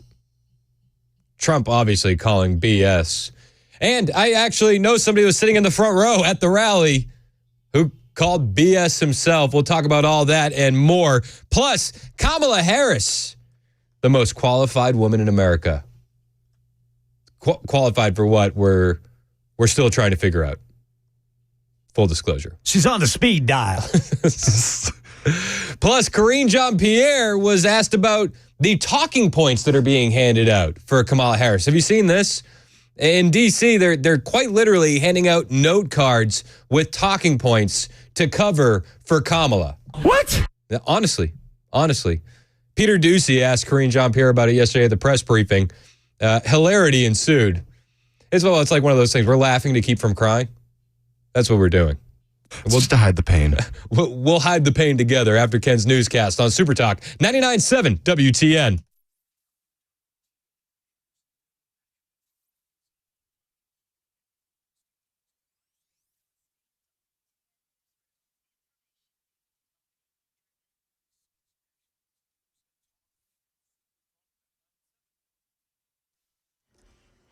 Eleven o'clock on the dot this Friday morning. I'm Ken Weaver with your top stories. It could rain on this tax-free weekend. We'll tell you about it during the full forecast in 2 minutes.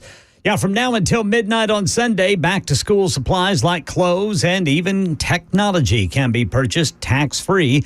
Clothes and supplies under $100 per item, then computers and other technology under $1,500 per item apply. Election 2024, the presidential race heating back up as Vice President Kamala Harris picked up the big endorsement from former President Obama and Michelle Obama. We choose freedom. The vice president dropping her first campaign ad featuring Beyonce's song Freedom. The freedom not just to get by, but get ahead. Harris says she's ready to debate Donald Trump. I think the Voters deserve to see the split screen that exists. But Trump now backtracking on his pledge to face off on stage, his campaign saying it would be inappropriate to schedule things with Harris because Democrats very well could still change their minds. Now, Republican leaders, including House Speaker Mike Johnson, ramping up attacks on Harris for illegal immigration. I'm afraid that the only thing that will stop this catastrophe is the election of a new president. I believe Donald Trump, and he said that in his own words at a rally just a couple of days ago, we'll fix this on day one of the new administration. Yeah, U.S. Customs and Border Protection recorded more than 8.4 million migrant encounters at the southwest border during the Biden administration through June. That's a record for any presidential administration, and one that Harris is going to have to defend. Right now in Nashville, the case of an alleged neo-Nazi accused of assaulting a downtown bar employee is headed to the grand jury. 29-year-old Ryan McCann of Ontario, Canada, was in court yesterday to face charges of aggravated assault with a deadly weapon and disorderly conduct. That's the latest news. Weather is next. I'm Ken Weaver, WTN News. Thank you, Ken. It's 11:03 on Super Talk 99.7 WTN. My name is Chris Hand, and I'm here for my friends at United Structural Systems. Now, these guys are the best when it comes to foundation repair and waterproofing. And maybe you need one, maybe you need both. With the rain we've been getting the past couple of days, it's the perfect time to poke your head in your crawl space if you haven't been down there in a while and see if you notice any standing water. Or maybe you're noticing those telltale signs of wet basement walls, cracks in your basement floors. That's your house trying to tell you something that you have a waterproofing issue. And if you walk around the outside of your house, are you seeing cracks in your foundation? Are you seeing the dirt pulling away from the foundation? That could be a foundation issue. These are huge red flags. You got to call somebody that knows what they're talking about. And the guys at USS know what they're talking about. I met the people that work there. Honest, hardworking guys. Proud of the work they do. And they've been doing that work in Middle Tennessee since 1994. They're not going anywhere, and they have 25,000 satisfied customers to back them up. So if you're walking around your home and you see one or more of those red flags popping up, call USS today so that way they can check it out. 615-488-7855. If it's foundation issues or waterproofing, call USS. 615-488-7855. United Structural Systems, online at USSTN.com.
$11:06 on Super Talk 99.7 WTN. Hey, how are you?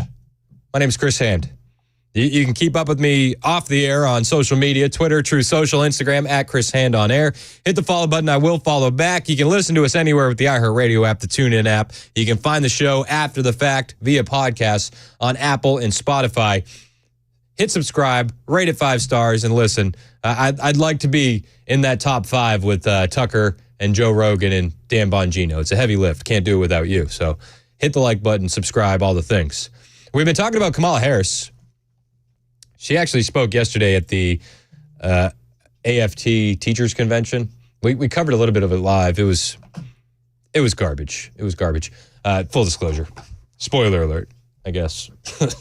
I don't know. I don't know if you need the spoiler alert, but I'll put it there for you just in case. You know, if you were waiting to watch this when you got home today. Yeah, don't want to ruin it for you. I don't want to spoil it for you. I didn't isolate too much of it because we did cover some of it live yesterday. She was pushing the Project 2025 lie. She was pushing the Biden did a great job heroically quitting lie. All those things. But one of the things that I saw after the fact that really infuriated me, and I think it'll infuriate you too. She's back pushing book bans. She's pushing the book ban hoax. You know, God forbid you don't want pornography in your kid's school library. You monster, you bigot. What are you doing? Well, Kamala Harris is leaning in on that. And she talked about book bans. Book bans in this year of our Lord 2024. I don't like this woman. Spoiler alert. Book bans in this year of our Lord 2024. How often do you think she talks to the Lord? Honestly, asking for a friend. Do you think Kamala Harris prays regularly? Maybe she does. Maybe I'm wrong. But I listen to this. It's just garbage. It's a fake hoax. It's disingenuous. Not a fan. Book bans in this year of our Lord 2024. And on these last two issues, just think about it. So we want to ban assault weapons, and they want to ban books. Oh, the seals clap. The seals clap. We want to ban assault weapons. They want to ban the books. No. We want to protect our loved ones and property. That's what we want to do. You want porn in our school libraries. We're not the same. We're not. Not that guy. We couldn't be more different. We have John Amachukwu on all the time. Pastor John, great guy. He goes into these school board meetings. Rev Wu, you've heard him on the show before. And he goes in and he reads these books that we're banning. He reads these books, and then he gets kicked out of meetings because it's too inappropriate what he's reading. The books that are in our kids' schools. And this is the talking point at the AFT Teachers Convention. But let me just bring something back to the front to really highlight the books that she's talking about conservatives wanting to ban. This is Rev Wu, John Amachukwu, Pastor John, in an Alabama school district. This is in Alabama. This isn't in New York City. This isn't in California. This is in Alabama. I want to address some things tonight as it pertains to a book that can be found in this district. I guess you need this kind of material to teach kids how to have that has a lot of bacteria that when spread elsewhere can cause lots of problems if you're going to use a toy for penetration. Are we teaching kids in this district how to disinfect that go into a person's rear end? This is trash. Yep. And we have 5 men on this board. And if you keep this filth in the school system, you're either a punk or a pervert. So when Kamala Harris talks about banning books and, oh my goodness, these dastardly Republicans, they want to ban books. Is she a punk or is she a pervert? Is she a punk or is she a pervert? Is she too stupid to understand what she's talking about, or is she gaslighting the American people? This is asinine, it's corrupt, and it should be removed. It should be removed. Right. Have a seat. That woman started yelling at John. He said, have a seat. Have a seat. John Amachukwu is fearless. He goes into so many school districts and reads these banned books. I have mountains of this audio of John. He's one of my favorites. Great. Honestly, I know him. Great guy. Fantastic guy. And he has the spine to go into school boards all over the country and read them the books that are in their own libraries, the books that Kamala Harris is so shocked and disappointed that we want to ban. And we don't want them banned, actually. This is just misinformation. We don't want them in our schools. Nobody's saying you can't buy these books. We're saying you shouldn't allow them for a 4th, 5th, 6th grader to be able to check out of the library, that they shouldn't be easily accessible to kindergartners or 1st graders or 2nd graders. Let's hear another one of these books that Kamala Harris is saying Republicans want banned. This book here, it's called It's Perfectly Normal. I'll read some of this for you. It says, after a bit, a person's becomes moist and slippery, and the clitoris becomes hard. After a bit, a person's becomes erect, stiff, and larger. Sometimes a bit of clear fluid that may contain sperm comes out of the tip of the and makes it wet. Can we, sir, I'm sorry. Was it something I said? Was it something I said? No, sir. It was something you read, something that was in the school library that Kamala Harris demonizes us for not wanting there. If you don't want to hear it in a school board meeting, why should children be able to check it out of the school system? Amen. We have perverts that are perverting our kids. And you all sit back smug in your chairs, but you don't want me to read it. Why? Does it bother you? Yes or no? You can't answer that question. You want to know why? Because politically speaking, you can't say that it's wrong. And you don't want me to read the filth because it exposes the truth. How dare you tell me to stop reading it? Well, Kamala Harris wants you to stop reading it as well. Kamala Harris doesn't want you to even ban these books. What a trash woman. And this is what she says in public. Imagine what she's saying about us behind closed doors. Honestly. And they've been doing damage control on her and her record, her radical record. One of the ways that they're doing this damage control is they're handing out talking points. You ever wonder how all these talking points are so uniformed across the networks, across different politicians? Well, actually, they hand them out. They either email the talking points or they hand them out in an actual card. And that's what they've been doing in D.C. when it comes to Kamala Harris and her border czar title. You know, the one that the president gave her. Peter Doocy yesterday asked Karine Jean-Pierre about those cards with talking points that are being handed out in D.C. about Kamala Harris and her record on the border. Thank you, Karine. Democrats on Capitol Hill are being handed this card with talking points about the vice president and the border. Do you know who's handing this out? I have no idea. You probably should ask her campaign. Yeah. Oh, I have no idea. I have no idea. You should ask her campaign. Okay. All right. Well, Doocy doesn't really like that answer, and he persists, as Peter Doocy tends to do. So the first one says Vice President Harris was never appointed border czar. There's never been such a position. It doesn't exist. Why are Democrats so sensitive about the vice president and the border? Why are Republicans so sensitive about actually not owning up to them getting in the way of a border deal? Why? I will say this. Masterclass of redirection by Karine Jean-Pierre. Usually she's cringy with it. She was on point there with her redirection. She went right back to the Democrat talking points. Obviously, the border deal that was presented was trash as the Biden administration, as trash as Kamala Harris is as a candidate, obviously. But I just give credit where credit's due. She was quick on her feet there. She didn't have much else to say. Why won't they own up to that? Why won't they own up to the last president told them not to move forward?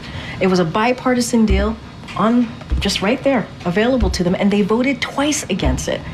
Why are they so sensitive to moving forward and actually dealing on an issue that majority of Americans care about, is dealing with what's going on at the border? Well, the deal that she's talking about that was bipartisan would have essentially opened the floodgates to millions of illegal aliens a year before we can start stopping them.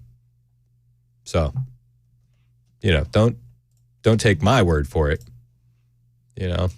You can listen to lots of smarter people than I, actually. And it was Brandon Judd was at the North Carolina rally. Brandon Judd is the president of the Border Patrol Union, and he was at the North Carolina rally with Donald Trump, the rally that was just electric. And, he talks about Kamala Harris and the Biden administration on the border. And this guy knows the border better than anybody. Kamala Harris knows what she needs to do. I was there. I gave her all of the policies that she needed, all of them, and she refused to implement them. She does not care about you. She does not care about the safety of this country. He does.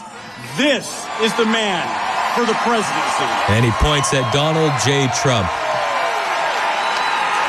He points at Trump. This man actually cares. He knows what to do on the border, and you can look at the totals of border crossers, and it's clear as day. It's clear as day. But the border's bad. The border's bad. One of the things that they've been doing is saying Kamala Harris is not the border czar. She was set up to deal with the causes, the root causes of migration. That's what she was doing.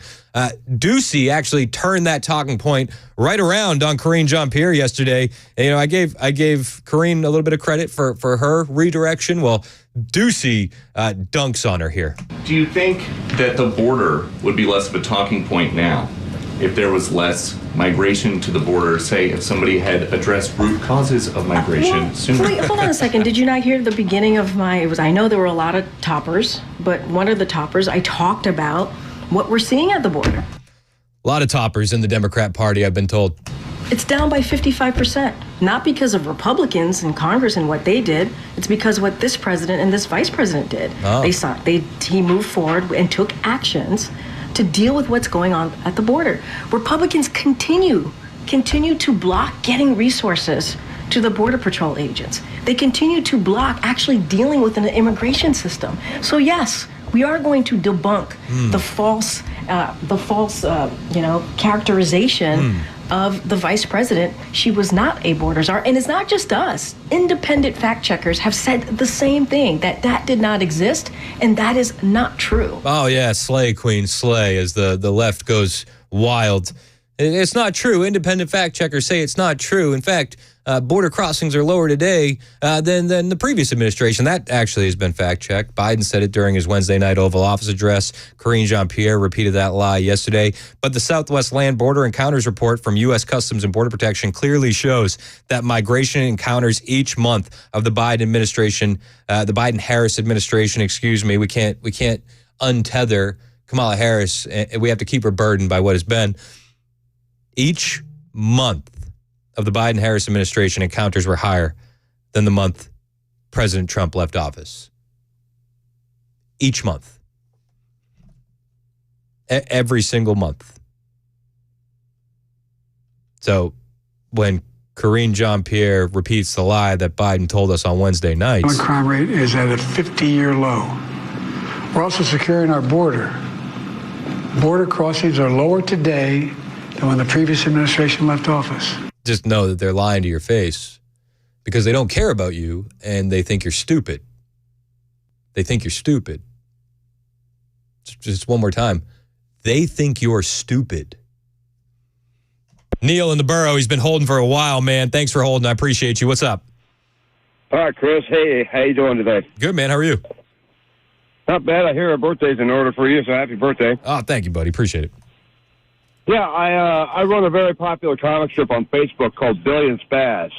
They're two alcoholic and sometimes non-political cats. But, however, 997 here lately has been giving me tons of material. I especially love the new name you come up with, Kamala Harris. Yes, Kamala Harris. Kamala Harris, right. I have texted a couple of comics to 997 about what I do. So my name is Neil Massis. My middle name I sometimes go by Tennessee. All right, yeah. Send me shoot some of your comics to the super text line. Oh, okay. I shot some about 5 of them to Messenger, but I don't know. I follow you. I follow you on Facebook. Okay, and I'm not on Facebook. I'm on Twitter, Instagram, and True Social at Chris Hand on Air. You send them to me, I'll retweet them. Okay. Do I go? Can I also go to the 997 page and just click on one of your shows or something like that and send them that way?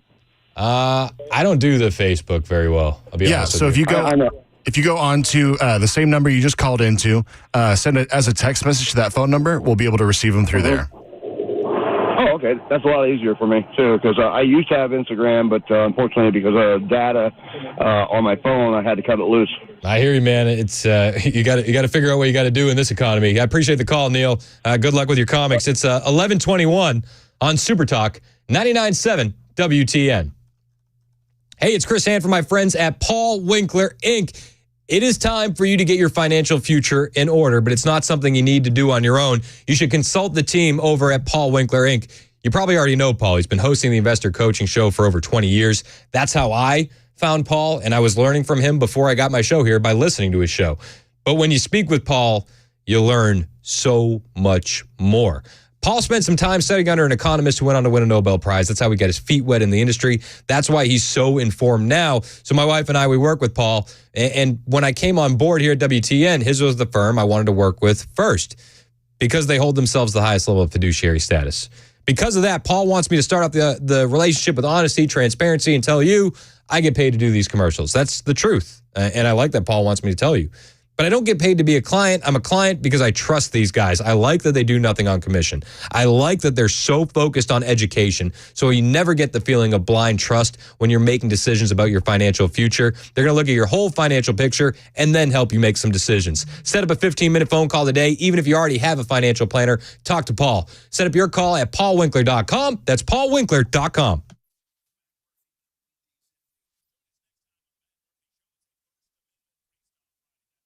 Hey, what's up, guys? This is Matt Murphy for Members Nutrition. I want to tell you about the Members Nutrition difference, and I want to encourage you to go over to the Members Nutrition website. Number one, they believe at Members Nutrition that they can sell vitamins and supplements at a lower cost point, and they're doing it every single day at membersnutrition.com. Number two, they want to make these products right here in the United States of America, not from some overseas company, and they do that every single day. I encourage you to go to membersnutrition.com. You'll get 50% off your purchase price at checkout. You don't have to put in any codes. Just go to membersnutrition.com. Once again, membersnutrition.com.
Well, we've got the call. That isn't surprising. It was just a matter of when, and a judge has made a decision here in the case of an alleged neo-Nazi here in Nashville, coming up at 11:30 on Super Talk 99.7 WTN. Thank you, Ken. 11:26 on Super Talk 99.7 WTN. My name is Chris Hand. Find me on Twitter, True Social, Instagram, at Chris Hand on Air. Betty in Tullahoma wants to talk about Kamala Harris. What's up, Betty? Hey, how are you? Happy birthday. Oh, thank you. How you doing, Betty? I'm doing great. Hey, I just wanted to throw something out there. I really can't believe in my wildest dreams that the Democrats want Kamala on the ticket. But I really think that they don't want to get rid of those $1 million in Democratic contributions either. So here's my thing. I think that they're going to use up all that money to cut down Trump and then get rid of her and find somebody else. But they don't want to lose that money, so they're going to spend it really, really quickly and then dump her. Maybe. I mean, the tinfoil hat that I'm wearing tells me that they think that 2024 is a lost cause, and one of the things they're doing is getting Kamala out of the way for 2028. Oh. That's where you don't have to work with her at all. That's where my mind goes, and it's because, you know, a few months ago they were telling us that she wasn't a good VP and that Biden would be stronger with a better VP, and now she's the most qualified. I think maybe they're looking at internal polling. Again, this is just a gut feeling. Maybe they've looked at internal polling and they realize that this one's done. I mean, and you look at the media and how they've been covering Trump. Have you seen the fist-pumping picture of Trump with blood coming down his face on any of the mainstream media lately? No, I really haven't. That's by design. Oh, yeah. I think they look at that picture and they understand that the American people saw what happened. And you see a guy like that who just displays like raw bravery in a moment that you can't fake versus Kamala Harris. I don't know. I can't even stand her voice. That's nasty. But yeah, that picture speaks volumes.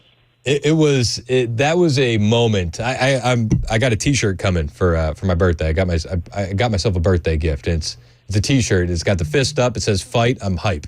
I mean, it's iconic. Nice. Hey, appreciate you calling in, Betty. Call anytime. Okay, thanks. Yes, ma'am. Tom Davis, who's running for Congress in the 4th Congressional District, is on the line. He's been holding for a minute. What's up, Tom? Hey, good morning, Chris. How you doing, bud? Good. Hey, I did want to wish you happy birthday. Thank you. And then on the other side of that, so I showed my interview to my wife and my daughter last night, and they liked it. But I noticed when you went on record saying you were going to vote for me, my reaction was absolutely pathetic. That is a big deal, and I truly appreciate it. And then I also realized in that you had asked me, what I use to counter Scott Desjardins being endorsed by President Trump. So now my answer is okay, great. President Trump has endorsed him, but is Chris Hand on record saying he's going to vote for him? So fair enough, that's Tom. That's how I counter that. No, hey, I appreciate you calling in. Thank you for the birthday wishes. If you're in the 4th Congressional District, I suggest you take a look at Tom. Tom, where can they find you? They can find me, Tom Davis for Congress on the Facebook, Tom Davis TN4 on Instagram and the X. Email me, tomdavistn4@gmail.com, and my website, thomasedavisforcongress.com. Hey, appreciate you calling in, Tom. Thanks for the birthday wishes, man. Yeah. It's 11:30 on Super Talk, 99.7 WTN.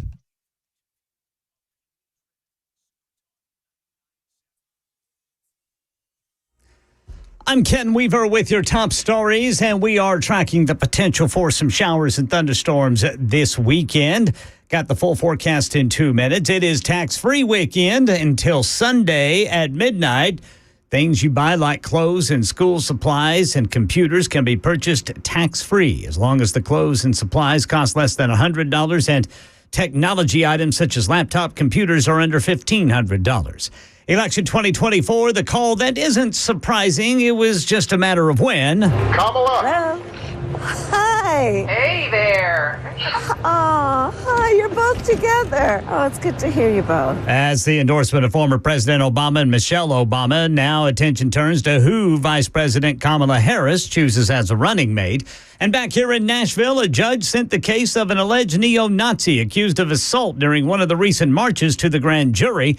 29-year-old Ryan McCann of Ontario, Canada, was in court yesterday on charges related to a downtown bar employee getting hit in the face with ribs, in the face and ribs, with one of the Nazi flags marchers were carrying near 3rd and Broad. That's the latest news. Weather is next. I'm Ken Weaver, WTN News. Thank you, Ken. It's 11:31 on Super Talk 99.7 WTN. Hey, it's Chris Hand from my friends at Busy Bee Plumbing, Heating, and Cooling. It is that time of year where if your AC is not working, you are feeling it. So maybe you need to get it maintained the right way, the Busy Bee way, to make sure it's running at maximum peak efficiency. Maybe you need it to be repaired.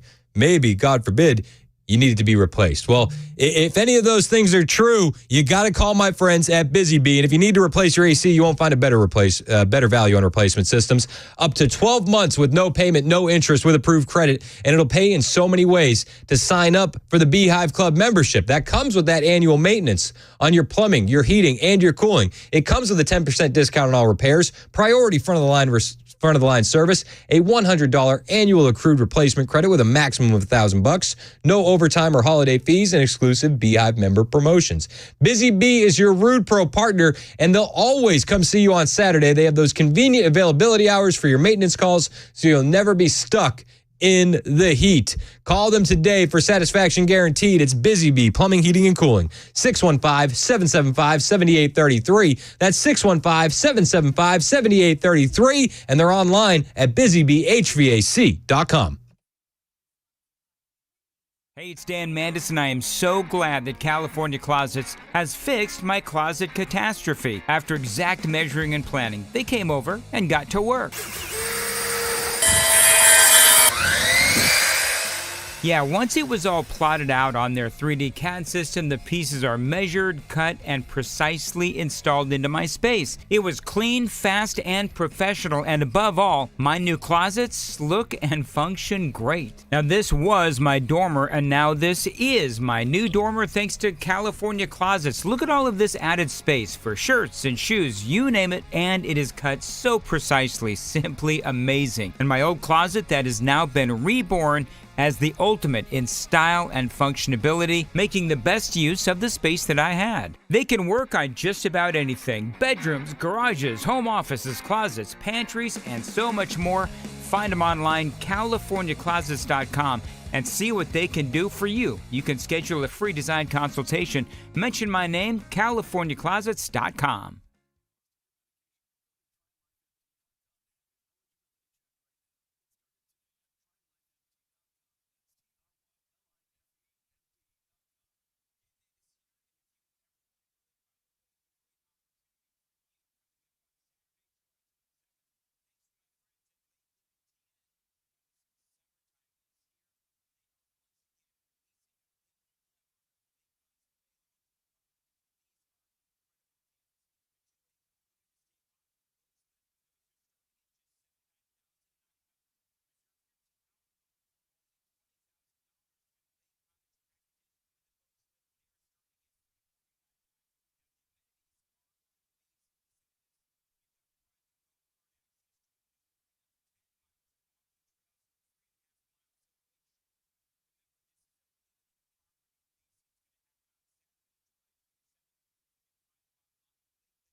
asking me about the debate, and I'll tell you, I'm ready to debate.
It's 11:38 on Super Talk 99.7 WTN. Kamala Harris, dishonesty, incompetence, weakness, and failure.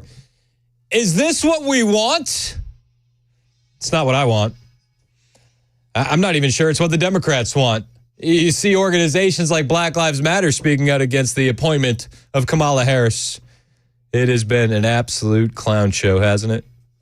An absolute clown show. And get ready. The media is going to be ramping some stuff up. They're going to be ramping stuff up. Did you see Gavin Newsom cleaning up the homeless in California? Did you see that yesterday? Oh, the timing. Also, a big cartel boss was arrested yesterday by the FBI.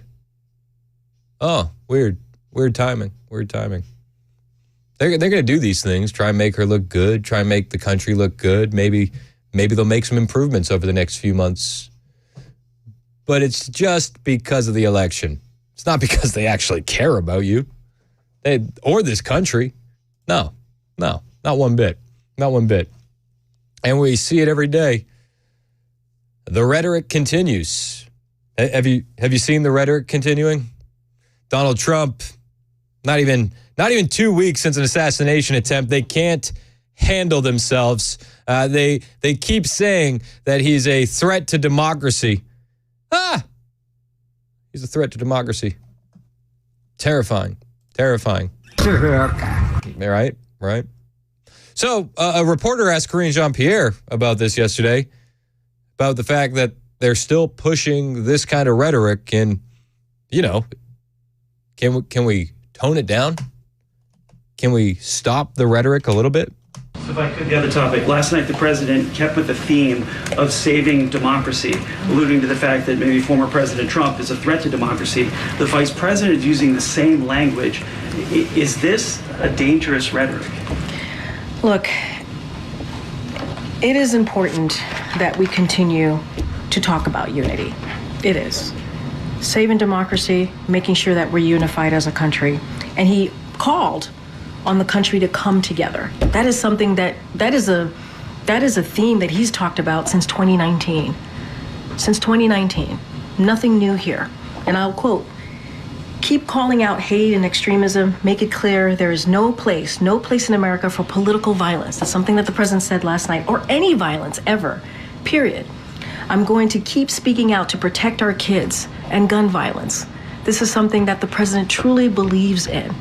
But bringing the country together is a big part. That is actually the theme. Unity is the theme that you heard from his remarks last night. Yeah, you felt that unity theme too, haven't you? Felt it. I felt unified when he called us MAGA extremists, for the 100th time while he did the fiery red speech. So we're going to keep calling out this political violence. We're going to do something. And the reporter says, well, Donald Trump keeps getting threatened. His life keeps getting threatened. We've seen people arrested for this. We've seen an assassination attempt. How many threats are enough for the Democrats to lower the temperature? And I think that's the real conversation here. Donald Trump absolutely had an opportunity to inflame the rhetoric after an assassination attempt. He chose not to. Donald Trump could have thrown the country into turmoil and chaos because of that assassination attempt. He didn't. He called for unity. The Democrats are continuing to call him a threat to democracy and dangerous to our country.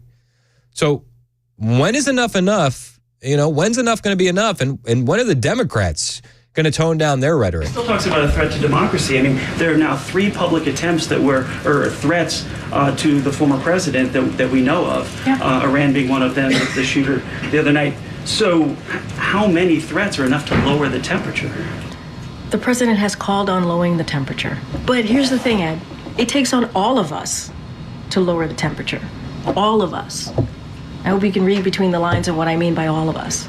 It takes all of us to take that action and to lower the temperature. Okay, you're reading between the lines when she says all of us? She means conservatives. She means conservatives. You know Robbie Starbuck. Everybody knows Robbie Starbuck, internet sleuth. He found something on Amazon yesterday that I thought was interesting. Amazon's selling T-shirts that say, "The only good Trump is a dead one." Yeah. I don't think it's conservatives selling those T-shirts. So when Karine Jean-Pierre says it takes all of us, when are they going to address the radical elements of the left? Oh, they won't. They won't. Just like they barely addressed the protesters in D.C. the other day. Kamala Harris, Scamala, she introduced a strongly worded letter on Twitter. That was about it. But on Amazon today, you can find shirts being sold that say the only good Trump is a dead one. These people are sick. These people are sick. And Karine Jean-Pierre saying, read between the lines on who needs to tone down the rhetoric. It's your side. She's a delusional liar. The shop who is selling the apparel appears to have set it up just to sell these products and nothing else. Nothing else. Now they say Amazon has likely not yet noticed the product listings, which will most likely be taken down. But Karine Jean-Pierre tells us, read between the lines on who needs to tone down the rhetoric. Read between the lines. All of us. I hope you can read between the lines of what I mean by all of us. Yeah, I can read between the lines. She's blaming conservatives. She's blaming Donald Trump and ignoring the radical elements of the left. Classic. I feel like Michael J. Fox all the time. Hey, I've seen this one before. I've seen this before. It takes all of us to take that action and to lower the temperature.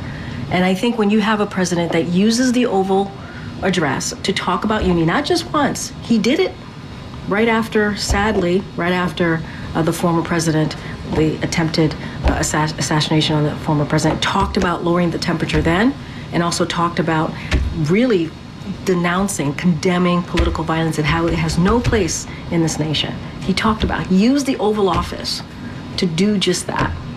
And we've been condemning political violence for some time. Oh, wow. Yep.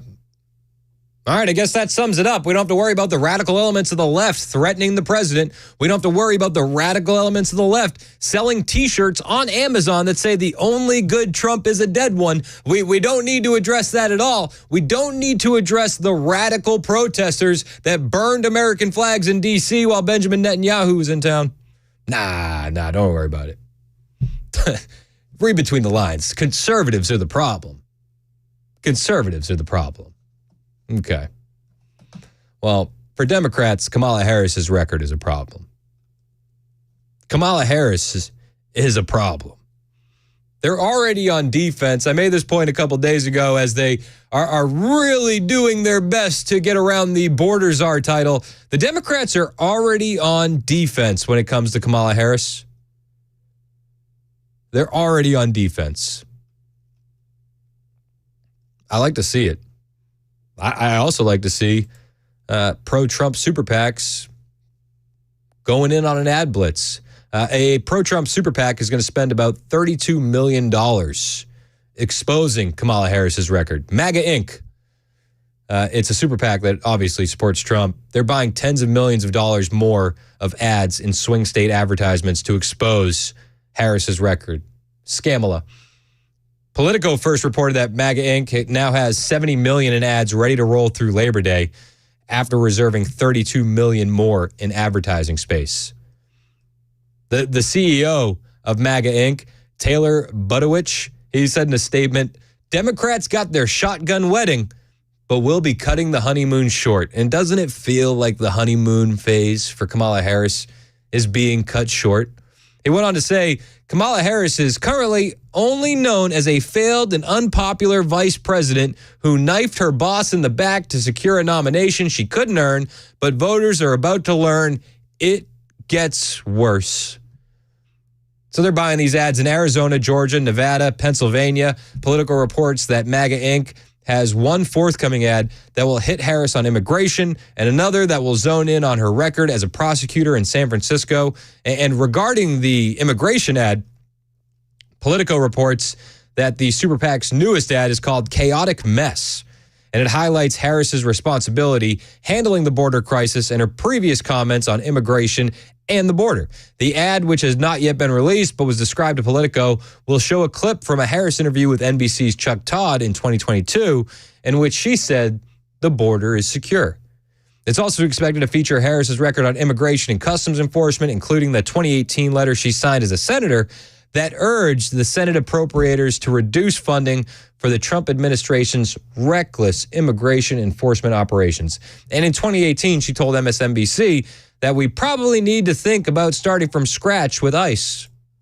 She literally said that. The thing that the Harris campaign doesn't understand is we have the receipts. We have all the receipts. This is that interview they were talking about with MSNBC. A lot of the signs at the rally you just held were people standing there saying, abolish ICE. Yeah. Is that a position that you agree with?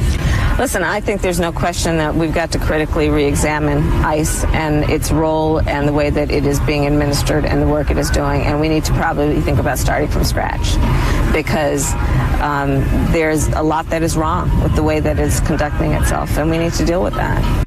There are so many receipts on Kamala Harris that these ads are going to write themselves. They really are. The most radical senator, according to YouGov, which they've scrubbed that. They've scrubbed that. But again, scrub all you want. We have the receipts. You're very different in the policies that you've supported in the past. You're considered the most liberal United States senator. Somebody said that, and it actually was Mike Pence on the debate stage. But yeah, well, actually, the nonpartisan GovTrack has rated you as the most liberal senator. Blank stares ensue. I think I said YouGov before. They said GovTrack. My mistakes. GovTrack did wipe it. I know that. They're trying to wipe Kamala's history off the face of the earth because her history really predicts her future. If she's to win the presidency. The most qualified candidate ever. The one who just, a year ago was not qualified enough to be the running mate for Joe Biden. Make it make sense. It's 11:51 on Super Talk 99.7 WTN. I started work in the early 60s, and Tennessee had a deer stalking program already in place going, primarily from Clarksville Base within the Fort Campbell area. From that area, a lot of deer were stalked in Middle and West Tennessee, and then later on, we started taking deer from those areas and stalking other areas. So it was a progression. It moved pretty fast. The deer sometimes were faster than the stalkers were. I bet that was pretty exciting trying to trap those deer and move them and know that you're making a huge impact. Well, we wasn't all that confident. Oh, really? Because a lot of the counties had dog problems. They'd be wanting to dog the deer, and it didn't hold up under that kind of pressure. And we had to go back in and restock. And there was a lot of different types of law enforcement work that had to be done. I hear you. And the officers did a good job. And we talked to a lot of the judges, and they clamped down pretty hard on somebody poaching deer out there. Back then, we only put out 15 or 20 deer. It was critical. In fact, at that time, it could cost you your truck. Yeah. It's an amazing success story. You hear folks saying, well, we didn't see a deer when I was a kid, and now you just have to walk out your back door and you got in a subdivision grazing or driving down the interstate highways or whatever, you see a deer just about every day. Yeah, sometimes I wonder if we're too efficient. Some folks say back in the good old days, but I don't know. Right now, hunting and fishing is really good. The guaranteed offer is the easiest way to sell your home. It's really simple. We bring you an all-cash offer. You close in as little as 21 days. No home inspections, no lockboxes, no open houses. Go to markspain.com to get a guaranteed offer and start packing.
11:56 on Super Talk 99.7 WTN. My name is Chris Hand. You can find me on Twitter, True Social, Instagram at Chris Hand on Air. We got a big weekend in Nashville. Bitcoin conference, RFK Jr., Donald Trump. I'm not going to be here for it. I'm actually going to West Palm Beach in Florida. Trump is speaking there tonight. I'm moderating a panel on Sunday with Calvin Robinson, Jamie Bambrick, and Samuel Say at Turning Point Faith's Believers Summit. Very excited about that. Man, you're going to kill it. And Murphy, you're out on location today. Is this the busiest weekend in a while?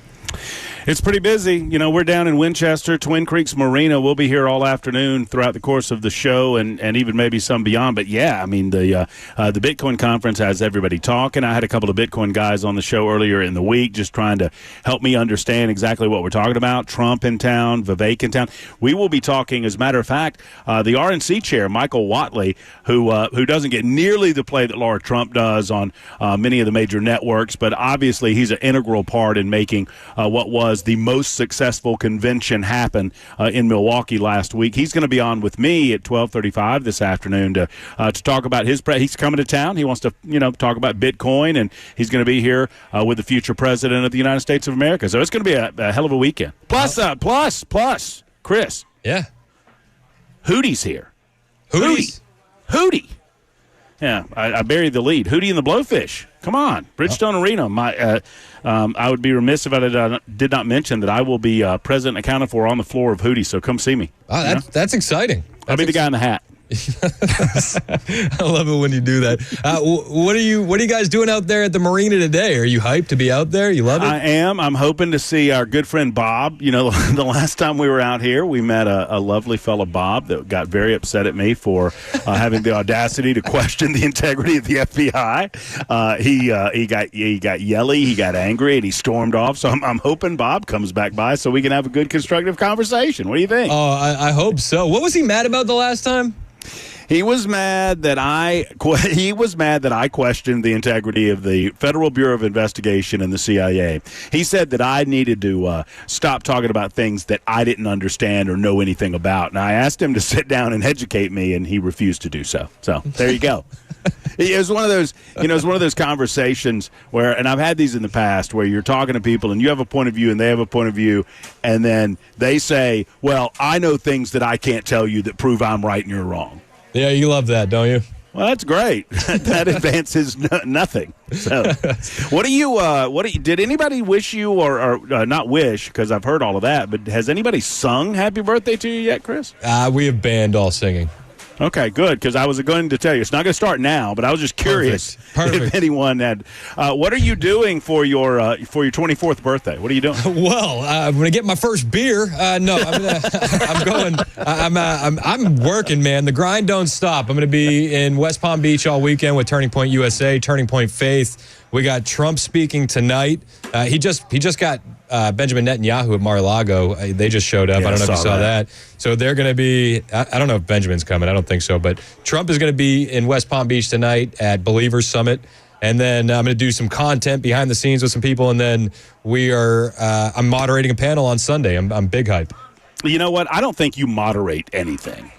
I think you're going to extreme the panel. Oh, I like that. I don't think you're going to moderate the panel. You're going to make the panel as extreme as humanly possible. I look forward to finding out how that goes. I'm going to bring the juice. I promise. It'll be awesome, man. Matt Murphy is out on location all day today. Where can they come meet you, Matt? Twin Creeks Marina in Winchester, Tennessee, on lovely Thames Ford Lake. Come on out and see us. Perfect. It's 12 o'clock on Super Talk 99.7 WTN.